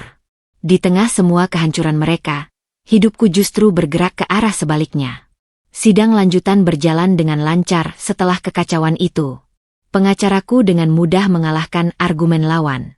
Hakim, yang telah menyaksikan sendiri drama itu, memutuskan untuk mempercepat proses. Gugatan cerai dengan alasan perzinahan dikabulkan. Aku mendapatkan bagian yang adil dari harta Gonogini, jumlahnya tidak besar, karena banyak hutang yang harus ditanggung Satria, tapi cukup sebagai modal awal. Lebih penting dari uang, aku mendapatkan kebebasan. Secara hukum, aku bukan lagi Nita, istri Satria. Aku kembali menjadi Nita Arum Pratiwi. Pencapaian lain datang dari kampus. Aku lulus S1 dengan predikat cum laude. Upacara wisuda sederhana tapi penuh makna. Buningsih dan Rendra hadir, bertepuk tangan paling keras saat namaku dipanggil. Saat menerima ijazah S1 yang masih hangat itu, tanganku gemetar. Ini bukan sekedar kertas. Ini adalah kemenangan atas setiap olok-olok tentang cuma ijazah SMA. Ini adalah jawaban atas setiap sobekan yang pernah kuterima. Malam setelah wisuda, Rendra mengajakku makan malam di tempat sederhana. Di tengah makan, dia mengeluarkan kado kecil. Isinya adalah sebuah bingkai foto. Di dalamnya, ada kolase, foto ijazah SMA-ku yang tersobek dan telah direkatkan, bersebelahan dengan foto ijazah S1-ku yang baru, dan di tengahnya ada foto diriku saat pameran kampus, tersenyum penuh percaya diri. Di bawahnya, tertulis tulisan tangan Rendra, dari puing menuju cahaya. Aku menangis. Bukan tangis sedih, tapi tangis haru karena merasa dipahami dan dihargai perjalananku. Rendra, aku. Diam dulu, ucapnya lembut, memegang tanganku. Aku tahu kamu masih punya luka yang perlu waktu sembuh. Aku tidak minta kamu melupakan atau langsung menerimaku. Tapi izinkan aku untuk terus ada di sisimu, menemani kamu menuju cahaya berikutnya. Aku mengangguk, tak bisa berkata-kata. Untuk pertama kalinya sejak semuanya hancur, aku membiarkan diriku merasakan harapan untuk kebahagiaan baru, tanpa rasa bersalah. Keesokan harinya, saat sedang membereskan kamar di losmen, aku menemukan sebuah paket kecil yang diantar kurir tanpa nama pengirim. Hati-hati, ku buka. Isinya adalah sebuah ijazah SMA baru, dengan namaku, tapi terlihat resmi, dikeluarkan oleh Dinas Pendidikan. Di baliknya, ada secari kertas tulisan tangan yang kukenal. Aku tahu ini tidak bisa mengganti yang lama. Tapi setidaknya, ijazahmu yang asli sudah kusimpan rapi. Maafkan aku. S. Surat dari Satria. Mungkin ini adalah caranya berdamai, atau sekadar mengurangi rasa bersalah. Aku memandangi ijazah baru itu. Ia mulus, tanpa celah, tanpa robekan. Tapi ia terasa hampa. Tidak memiliki jiwa.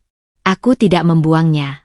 Aku menyimpannya di dalam laci, di bawah ijazah SMA-ku yang tersobek dalam bingkai. Sebagai pengingat, bahwa penggantian yang mudah tidak pernah sebanding dengan nilai dari sesuatu yang telah diperjuangkan, yang telah disakiti, dan yang akhirnya berhasil direkatkan kembali dengan kekuatan sendiri. Karma bagi mereka mungkin telah berbuah pahit. Usaha bangkrut, reputasi hancur, keluarga tercerai-berai, dan penyakit. Tapi bagiku, perjalanan ini bukan tentang menyaksikan kejatuhan mereka. Ini tentang membuktikan pada diriku sendiri bahwa dari puing-puing yang mereka tinggalkan, aku bisa membangun sesuatu yang lebih kokoh, lebih bermakna, dan lebih bahagia.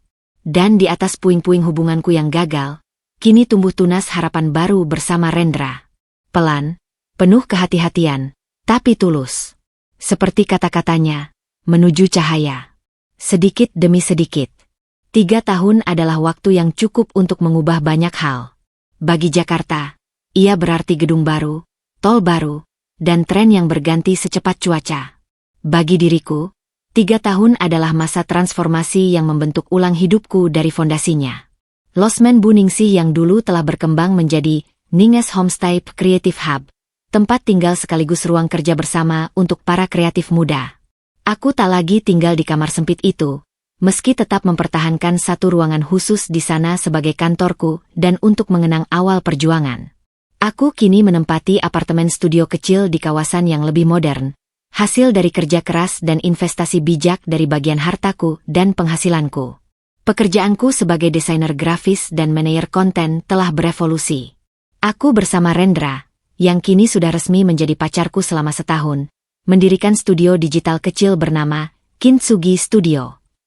Nama itu adalah idenya, terinspirasi dari lukisanku dulu dan perjalananku. Karena kita membantu brand yang perlu dipulihkan atau dipercantik bekas lukanya, katanya saat mempresentasikan logo yang kami buat bersama. Studio kami fokus pada branding untuk usaha kecil, perempuan, dan sosial, klien yang sering diabaikan oleh agensi besar. Usaha kami belum besar, tapi cukup untuk hidup nyaman dan mempekerjakan 2 junior. Hari itu adalah hari yang sibuk. Sebuah proyek rebranding untuk sebuah kafe lokal harus dipresentasikan kepada pemiliknya.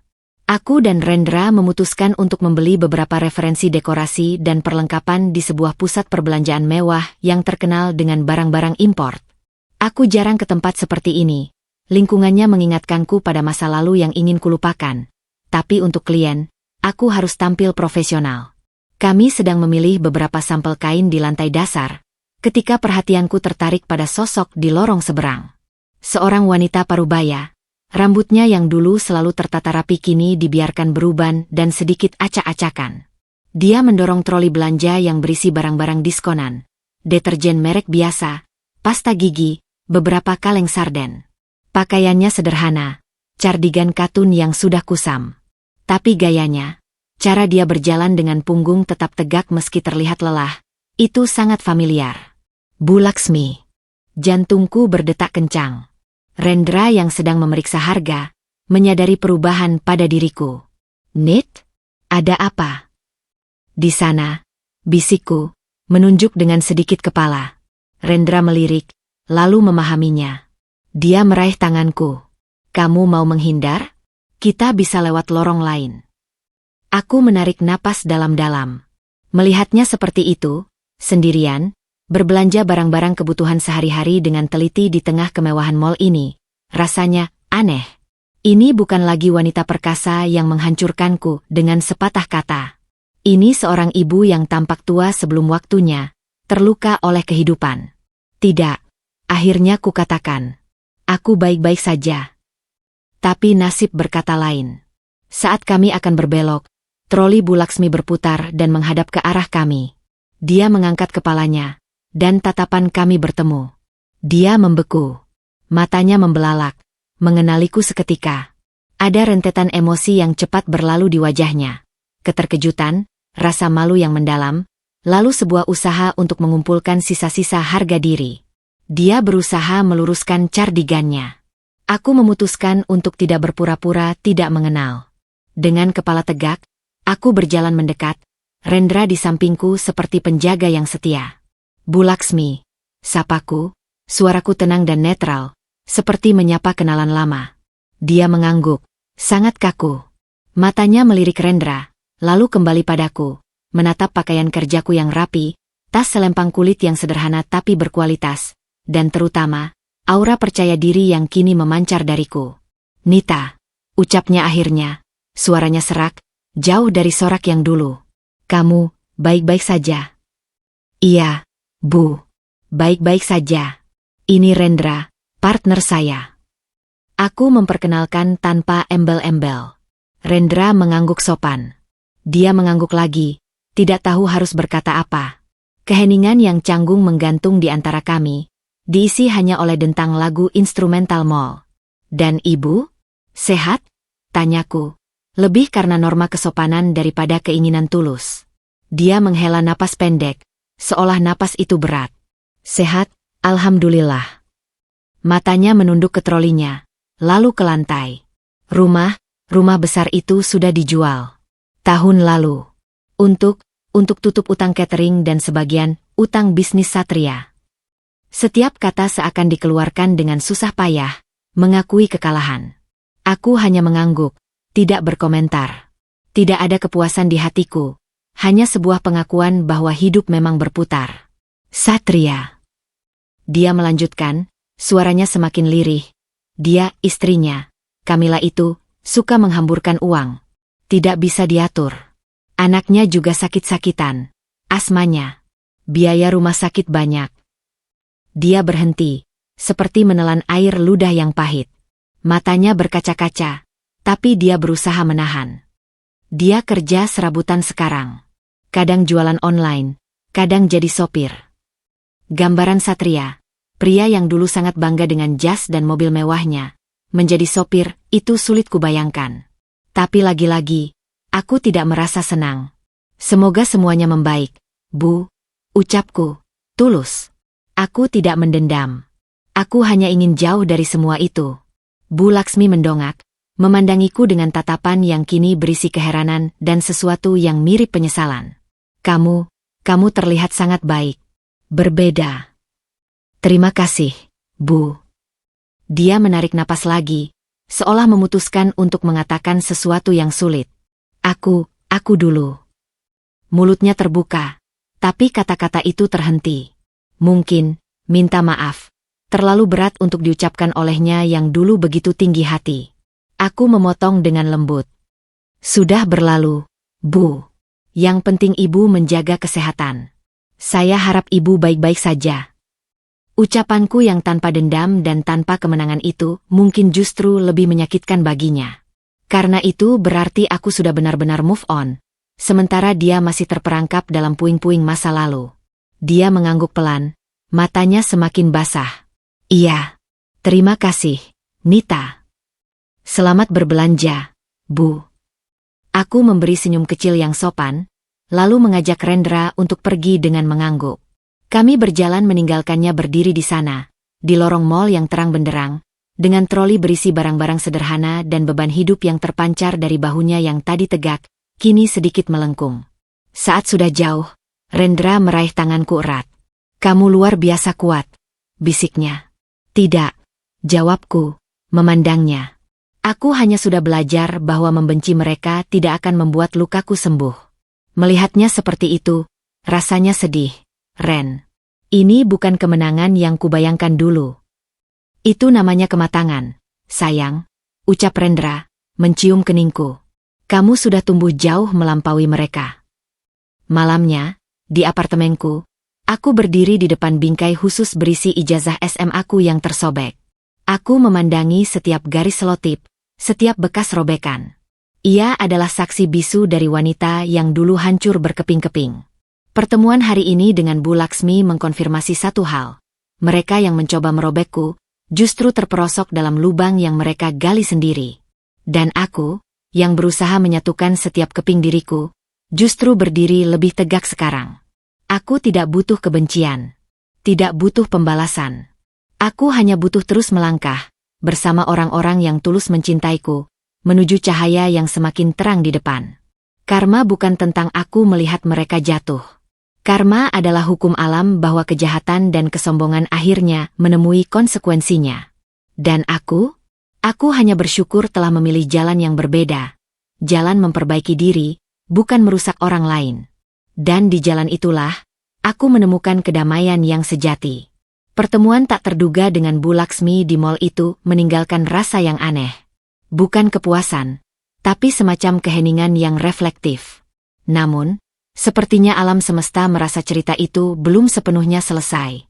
Karma masih punya satu bab kecil lagi untuk ditulis, bukan dengan ledakan, tapi dengan bisikan yang menusuk langsung ke hati. Suatu malam, di apartemen kecil yang ditempati Satria dan Kamila, jika bisa disebut, ditempati bersama, mengingat pertengkaran mereka yang konstan, Satria duduk sendirian di ruang tamu yang berantakan. Kamila sudah tidur di kamar bersama anak mereka yang berusia 2 tahun, Arka, yang batuk-batuk lagi sejak sore. Udara pengap apartemen rendah itu terasa menyiksa. Untuk melarikan diri sejenak, Satria membuka laptop tuanya, sekadar untuk scrolling tanpa tujuan di media sosial. Algoritma, entah bagaimana, menuntunnya ke sebuah profil yang sangat familiar namun sekaligus asing, Nita Arum Pratiwi. Profil itu tidak privat. Mungkin karena tuntutan profesinya di Kintsugi Studio. Satria pun mengkliknya. Yang pertama muncul adalah foto terbaru. Nita. Tapi bukan Nita yang dia ingat. Wanita di foto itu berdiri dengan percaya diri di depan sebuah panggung kecil, memegang mikrofon. Dia mengenakan blazer berwarna mustard, rambutnya dipotong sebahu dengan gelombang yang rapi, dan senyumnya, itu yang paling membuat Satria tersentak, sebuah senyum yang tulus, bebas, dan penuh cahaya. Keterangannya, presentasi akhir proyek rebranding untuk Cafe Berkah. Terima kasih untuk kepercayaannya. Kintsugi Studio Branding Story. Jari Satria gemetar saat meng-scroll ke bawah. Ada foto Nita sedang tertawa bersama seorang pria tampan dengan kacamata.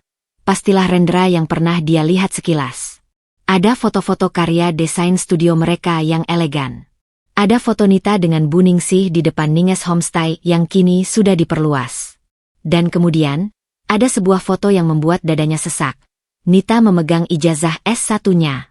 Dengan latar belakang ruangan yang minimalis namun terlihat hangat. Keterangannya sederhana. Dreams validated. Self-funded, self-made. Mimpi yang divalidasi. Dibiayai sendiri, dibuat sendiri. Setiap kata seperti palu godam yang menghantam memorinya. Dia teringat kata-katanya sendiri di kamar hotel kepada Kamila. Modal dia cuma ijazah SMA, mau ngapainin juga nggak akan berani. Dia teringat wajah ibunya yang penuh kebencian merobek-robek kertas itu. Dia teringat dirinya sendiri yang diam, membiarkan segalanya terjadi. Scroll terus berjalan.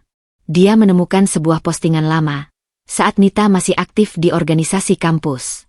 Ada seseorang yang berkomentar di foto sebuah diskusi. Inspiratif banget. Teh Nita. Dulu saya ingat katanya ada yang bilang cuma ijazah SMA. Ya? Luar biasa. Jadi bukti bahwa pendidikan itu tentang semangat, bukan selembar kertas. Komentar itu, yang mungkin dimaksudkan sebagai pujian, bagi Satria adalah pisau yang mengirisnya tipis-tipis. Ada yang bilang, siapa lagi kalau bukan dia dan keluarganya? Dunia tahu. Dunia melihat. Dan dunia membandingkan. Dia melihat Nita sekarang. Sukses, percaya diri, dikelilingi orang-orang yang menghargainya, dan yang paling jelas, bahagia. Sungguh-sungguh bahagia. Lalu dia melihat ke sekelilingnya. Apartemen sempit yang berantakan karena Kamila malas membereskan. Tagihan listrik dan air yang menumpuk.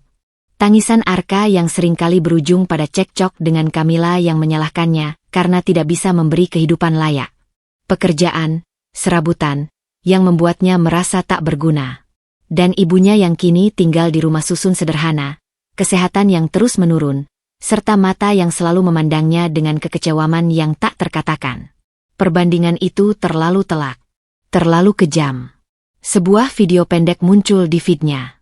Itu adalah reels wawancara singkat dengan Nita untuk sebuah podcast lokal kecil. Nita duduk santai, menjawab pertanyaan tentang perjalanan mendirikan Kintsugi Studio. Apa motivasi terbesar Anda, Mbak Nita? Tanya host. Nita tersenyum, sedikit melirik ke atas seolah mencari kata. Motivasi terbesar. Mungkin untuk membuktikan bahwa batasan yang orang lain berikan pada kita, belum tentu jadi takdir kita. Kadang, batasan itu cuma kertas. Bisa direkat kembali, atau malah bisa dilampaui dengan kertas-kertas baru yang kita tulis sendiri. Kertas, kata itu menggema di kepala Satria. Ijazah SMA yang dirobek.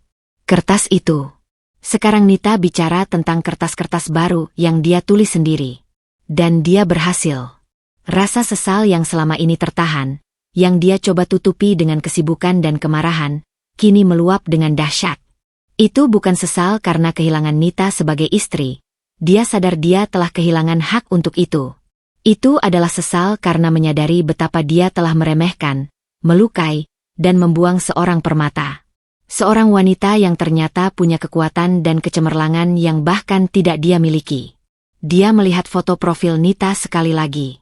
Matanya yang kini penuh keyakinan, seolah menatap lurus ke dalam jiwanya yang penuh noda. Kamu benar, Nita, bisiknya pada layar laptop, suaranya parau. Kamu selalu lebih dari yang kami kira. Dan kami hanya melihatmu dari kacamata kesombongan kami sendiri. Dia menutup laptop dengan kasar, lalu memejamkan mata. Tapi gambar Nita yang bahagia dan sukses itu tidak hilang. Ia akan membekas di benaknya, menjadi pengingat abadi tentang pilihan yang salah, tentang penghinaan yang tidak perlu, dan tentang orang hebat yang pernah dia miliki tapi dengan bodohnya dia buang. Noda itu tak akan pernah terhapus. Bukan di mata masyarakat, kisahnya mungkin sudah terlupakan. Tapi di hatinya sendiri. Setiap kali hidupnya terasa sulit, setiap kali dia merasa gagal, bayangan tentang Nita yang bangkit dan bersinar akan muncul, mengingatkannya bahwa semua ini adalah konsekuensi dari tindakannya sendiri. Itulah karma yang paling pahit, bukan kemiskinan atau kesepian, tetapi penyesalan abadi yang menggerogoti jiwa, mengetahui bahwa kebahagiaan itu pernah ada dalam genggamannya, dan dia sendirilah yang membuangnya ke selokan. Di apartemennya yang lain, Nita tentu tidak tahu tentang scrolling larut malam itu. Dia hanya tahu bahwa esok hari ada presentasi penting, dan Rendra sudah mengingatkannya untuk tidur yang cukup. Dia mematikan lampu, memejamkan mata dengan tenang, tanpa bayangan masa lalu mengganggu tidurnya. Perbedaannya sangat jelas. Yang satu terpenjara oleh penyesalan akan masa lalu, yang lain bebas melangkah menuju masa depan. Dan dalam keheningan malam itu, karma menyelesaikan pekerjaannya dengan sempurna, bukan dengan menghancurkan, tapi dengan membuka mata pelakunya pada kebenaran yang tak terbantahkan. Kebenaran bahwa mereka salah. Dan Nita benar. Wisuda menjadi titik balik yang tak hanya simbolis, tetapi juga emosional. Upacara digelar di auditorium kampus, diisi dengan gaun toga, sorak-sorai keluarga, dan haru biru yang tak terhindarkan. Bagiku, hari itu adalah penebusan. Aku berdiri di depan cermin di apartemen, mengenakan toga hitam dengan tambahan hood berwarna kuning yang menandakan cum laude. Rendra dengan cermat membantu menata hood itu, matanya berbinar bangga. Sempurna, bisiknya. Bu Ningsih sudah menunggu di bawah dengan bunga karangan yang terlalu besar dan wajah yang sudah basah oleh air mata sejak pagi. Anakku wisuda cum laude, katanya berulang kali sambil memelukku erat, seolah aku adalah darah dagingnya sendiri. Di auditorium, saat namaku dipanggil, Nita Arum Pratiwi, sarjana manajemen, cum laude, langkahku terasa ringan namun mantap. Saat berjalan menuju panggung, telingaku mendengar tepuk tangan yang paling keras dari sudut tempat Bu Ningsih dan Rendra duduk. Tapi yang lebih penting, hatiku mendengar sebuah bisikan kecil. Kamu berhasil. Untuk dirimu sendiri. Saat rektor menyerahkan ijazah S1 yang terbungkus sampul marun, tanganku yang menerimanya tidak gemetar. Ia terasa kokoh, padat, dan sah. Ini adalah pengakuan resmi atas perjuangan 3 tahun terakhir. Kerja pagi buta, begadang mengerjakan tugas, pertempuran hukum, dan perjalanan panjang menyembuhkan luka. Setelah upacara, kami berfoto di halaman kampus. Banyak foto, dengan Bu Ningsih, dengan Rendra, dengan beberapa teman dekat, dan tentu saja, foto solo dengan ijazah itu. Saat giliran foto solo, aku mengeluarkan sesuatu dari tas kecilku. Rendra yang melihatnya langsung tersenyum mengerti. Aku memegang ijazah S1-ku dengan satu tangan, dan dengan tangan lain, aku memegang sebuah bingkai kecil berisi foto close-up ijazah SMA-ku yang tersobek dan telah direkatkan. 2 dokumen itu berdampingan dalam satu bidikan. Seorang teman kuliah, Maya, bertanya penasaran. Nit, itu foto apa yang kamu pegang? Ijazah SMA. Aku mengangguk, tersenyum. Iya, yang ini, aku mengangkat bingkai kecil itu, adalah bukti bahwa mereka mencoba menghancurkanku. Dan yang ini, aku mengangkat ijazah S1, adalah bukti bahwa aku bisa membangun diriku kembali. Maya terdiam, lalu memelukku. Kamu luar biasa, Nita. Rendra mendekat, memotret momen itu dengan teleponnya. Matanya berkaca-kaca. Ini akan jadi foto favoritku, katanya dengan suara serak. Perayaan dilanjutkan dengan makan malam sederhana di restoran kesukaanku. Suasana penuh tawa dan kebahagiaan. Di tengah obrolan, Bu Ningsih bertanya, apa rencana selanjutnya, Nita? Mau lanjut S2? Atau fokus kembangkan studio? Sebelum aku sempat menjawab, Rendra tiba-tiba meletakkan sendok dan garpunya. Semua mata tertuju padanya. Dia tampak gugup, tapi matanya penuh keyakinan saat menatapku. Nita, mulainya, suaranya terdengar jelas di meja yang tiba-tiba hening. Aku tahu perjalananmu belum lama selesai. Aku tahu lukamu butuh waktu untuk sembuh total. Dan aku tidak ingin terburu-buru. Dia berhenti sejenak, menarik napas. Bu Ningsih memegang tanganku di bawah meja. Aku hanya ingin kamu tahu, lanjut Rendra, bahwa di sini, ada seseorang yang melihatmu bukan dari ijazahmu, yang sobek atau yang cum laude. Aku melihatmu dari ketabahanmu menghadapi hujan, dari senyummu saat berhasil menyelesaikan desain yang sulit, dari cara kamu memperlakukan Bu Ningsih dengan penuh hormat, dan dari keberanianmu untuk bangkit setiap kali terjatuh. Dia berdiri, berjalan mendekatiku, lalu berlutut di samping kursiku. Bukan berlutut seperti di film, tapi lebih seperti menundukkan diri dengan hormat. Aku tidak minta kamu menjawab sekarang. Aku hanya minta izin untuk mencintaimu, dengan sepenuh hati, dan dengan sabar menunggu sampai kamu siap untuk membuka hati yang baru untuk sebuah babak baru. Apakah kamu mengizinkanku? Air mata mengalir di pipiku. Ini bukan proposal. Ini lebih dalam dari itu. Ini adalah pengakuan yang memahami lukaku, dan janji untuk tidak terburu-buru menyembuhkannya, hanya untuk tetap ada di sana. Aku melihat matanya yang jernih, penuh ketulusan. Aku melihat Bu Ningsih yang mengangguk dengan mata basah. Aku melihat sisa-sisa rasa takut di dalam diriku, dan aku juga melihat harapan baru yang lebih cerah. Aku tidak bisa berkata-kata. Aku hanya mengangguk, berulang kali, sambil menangis. Lalu aku meraih tangannya, menariknya untuk duduk kembali di kursinya. Aku belum siap untuk jawaban besar. Ren, bisikku, suaraku terisak. Tapi aku siap untuk mencoba. Bersamamu. Itu lebih dari cukup baginya. Senyumnya melebar, menciptakan cahaya sendiri di wajahnya. Itu yang kupinta, katanya, lalu mencium keningku dengan lembut. Malam itu, kembali ke apartemen, aku meletakkan ijazah S1-ku di rak khusus, berdampingan dengan bingkai ijazah SMA yang tersobek. 2 buah perjalanan. 2 buah kemenangan. Rendra memelukku dari belakang, memandangi kedua ijazah itu. Yang satu bukti kekuatanmu bertahan, bisiknya. Yang satu bukti kekuatanmu berkembang. Aku bersandar padanya, merasakan kehangatan dan keamanan yang berbeda dari apapun yang pernah kurasakan. Ini bukan tentang ketergantungan. Ini tentang kemitraan. Tentang saling menguatkan. Membangun kembali dirimu itu seperti seni kintsugi, kan? Tanyanya lagi, lembut. Merekatkan yang patah dengan emas. Dan lukanya tidak hilang, malah jadi lebih indah, karena menunjukkan sejarah dan ketahanannya. Aku memalingkan wajah, menatapnya. Kamu terlalu puitis untuk seorang analis data. Dia tertawa. Hanya untukmu. Malam itu, sebelum tidur, aku membuka laci meja kerjaku. Di sana, tersimpan ijazah SMA pengganti yang dikirim Satria. Aku mengeluarkannya, memandanginya sejenak. Lalu, dengan tenang, aku merobeknya. Bukan dengan amarah, tapi dengan ketegasan. Sret-sret. Suara itu tak lagi menyakitkan. Ia justru membebaskan. Aku merobeknya menjadi 2, lalu 4, lalu lebih kecil.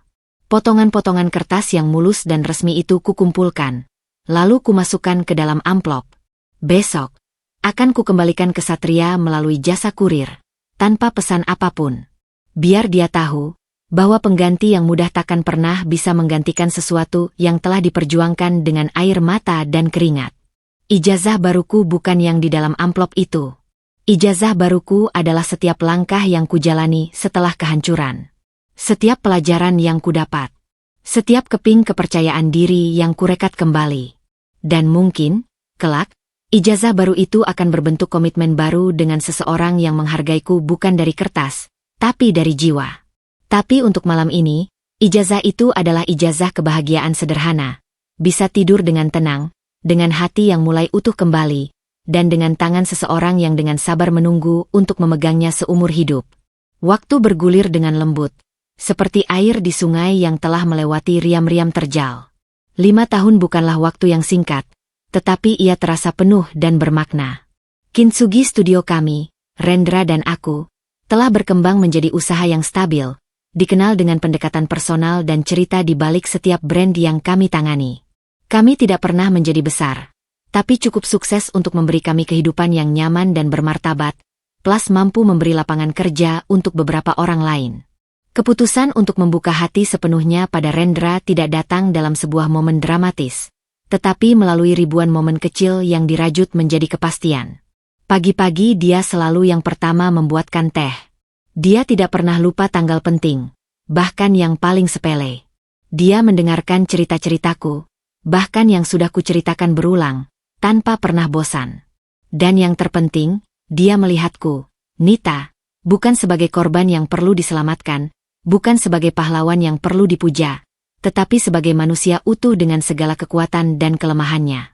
Pada suatu senja di Pantai Anyer, di ulang tahun kami yang ketiga berpacaran, dengan debur ombak sebagai saksi, Rendra akhirnya mengucapkan pertanyaan yang sudah lama dipendamnya. Tidak dengan berlutut di pasir, tetapi dengan duduk bersanding di atas perahu kayu yang terbalik, memandang matahari jingga yang perlahan tenggelam. Nita, kita sudah membangun studio ini bersama. Kita sudah melalui banyak hal bersama. Aku tidak bisa membayangkan masa depanku tanpa kamu di dalamnya. Maukah kamu membangun sebuah rumah, sebuah keluarga, dan sisa hidup kita, bersamaku? Mataku berkaca-kaca, tapi kali ini, air mata itu murni kebahagiaan. Ya, jawabku, sederhana namun penuh keyakinan. Aku mau. Perjalanan selanjutnya terasa alami. Kami menikah dengan perayaan sederhana namun hangat, dihadiri oleh Bu Ningsih yang menangis bahagia sepanjang hari, teman-teman dekat dari kampus dan studio, dan beberapa klien lama yang sudah seperti keluarga. Tidak ada keluarga Satria yang diundang. Tentu saja. Mereka sudah menjadi bagian dari masa lalu yang jauh, yang sudah tidak lagi memiliki ruang di hatiku. Kehidupan baru sebagai istri Rendra berbeda 180 derajat. Kami adalah partner sejati, dalam kerja maupun dalam rumah tangga. Diskusi tentang desain logo bisa berlanjut ke diskusi tentang menu makan malam. Perdebatan tentang strategi marketing bisa berakhir dengan gelak tawa. Dan yang paling membahagiakan, 2 tahun setelah pernikahan, kami dikaruniai seorang bayi perempuan cantik yang kami namai Kirana, yang berarti cahaya kecil. Kirana benar-benar menjadi cahaya yang menyempurnakan kebahagiaan kami. Suatu hari, saat sedang membereskan lemari arsip keluarga, aku menemukan kembali bingkai berisi ijazah SMA-ku yang tersobek. Kirana, yang baru belajar berjalan, mendekat dan menunjuk dengan jari mungilnya. Apa itu, Ibu? Aku mengangkatnya, duduk di lantai bersamanya. Ini adalah cerita Ibu, sayang. Cerita sedih? Tanyanya polos. Aku memeluknya. Awalnya sedih. Tapi lihat, aku menunjuk bekas selotip yang merekatkan kepingan-kepingan itu. Ibu berhasil memperbaikinya. Dan setelah itu, ceritanya jadi sangat bahagia. Lihat, ada Papa, ada Nini Ningsih, dan ada Kirana. Dia tersenyum, tidak terlalu paham, tapi sepertinya merasakan kehangatan dari ceritaku. Beberapa kabar tentang keluarga Satria masih sesekali sampai ke telinga, meski sudah sangat samar. Bisnis Satria benar-benar bangkrut. Dia dan Kamila akhirnya bercerai setelah pertengkaran yang panjang. Kabarnya Kamila membawa Arka kembali ke kota orang tuanya. Satria sendiri sekarang tinggal bersama Bu Laksmi yang kesehatannya semakin menurun di sebuah rumah susun sederhana. Hidup mereka berjalan dengan pas-pasan, penuh dengan penyesalan dan dinginnya hubungan yang retak. Mendengar itu, hatiku hanya merasa tenang. Bukan bahagia atas penderitaan mereka, tetapi lega karena aku sudah benar-benar lepas dari pusaran itu. Aku tidak lagi membenci. Mereka sudah menjadi bagian dari sejarah yang jauh, pelajaran pahit yang mengajarkanku untuk lebih menghargai diriku sendiri dan kebahagiaan yang sekarang kumiliki. Suatu akhir pekan, aku, Rendra, dan Kirana mengunjungi Bu Ningsih di Ninges Homestay yang sekarang dikelola oleh keponakannya. Dia sudah sepuh, tapi matanya masih berbinar. Lihat, Nita, katanya sambil memegang tanganku. Dari seorang wanita yang lari dengan sepatu hak tinggi dan hati yang hancur, jadi seorang ibu, istri, dan pengusaha yang kuat. Ibu selalu bangga padamu. Semua karena ibu yang memberiku tempat berteduh dan kesempatan. Jawabku, mencium tangannya. Kamu yang mengambil kesempatan itu, Nak. Kamu yang berjuang. Malam itu, di apartemen kami yang sekarang lebih besar dan penuh dengan mainan Kirana, Rendra menemukanku sedang memandangi bingkai ijazah lama itu yang sekarang tergantung di ruang kerja pribadiku, sebagai pengingat. Masih memandanginya? Tanyanya, memelukku dari belakang. Iya. Sebagai pengingat betapa jauh perjalanan kita. Kamu tidak perlu lagi merekatkan apapun, sayang, bisiknya di telingaku. Kamu sudah utuh. Lebih dari utuh. Dia benar.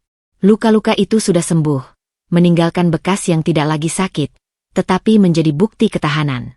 Ijazah yang tersobek itu bukan lagi simbol aib, tetapi lencana kehormatan. Ia adalah bukti bahwa aku pernah hancur, dan aku berhasil menyatukan diri kembali dengan tangan dan tekadku sendiri. Dan dari puing-puing yang dulu, aku tidak hanya membangun diriku kembali, tetapi juga membangun sebuah kehidupan yang penuh cinta, kehangatan, dan makna. Karma bagi mereka yang menyakitiku mungkin telah berjalan dengan caranya sendiri. Tapi bagiku, karma bukanlah tentang mereka. Karma terbaik adalah kehidupan bahagia yang berhasil kuraih setelah melewati badai, dan itulah yang kumiliki sekarang.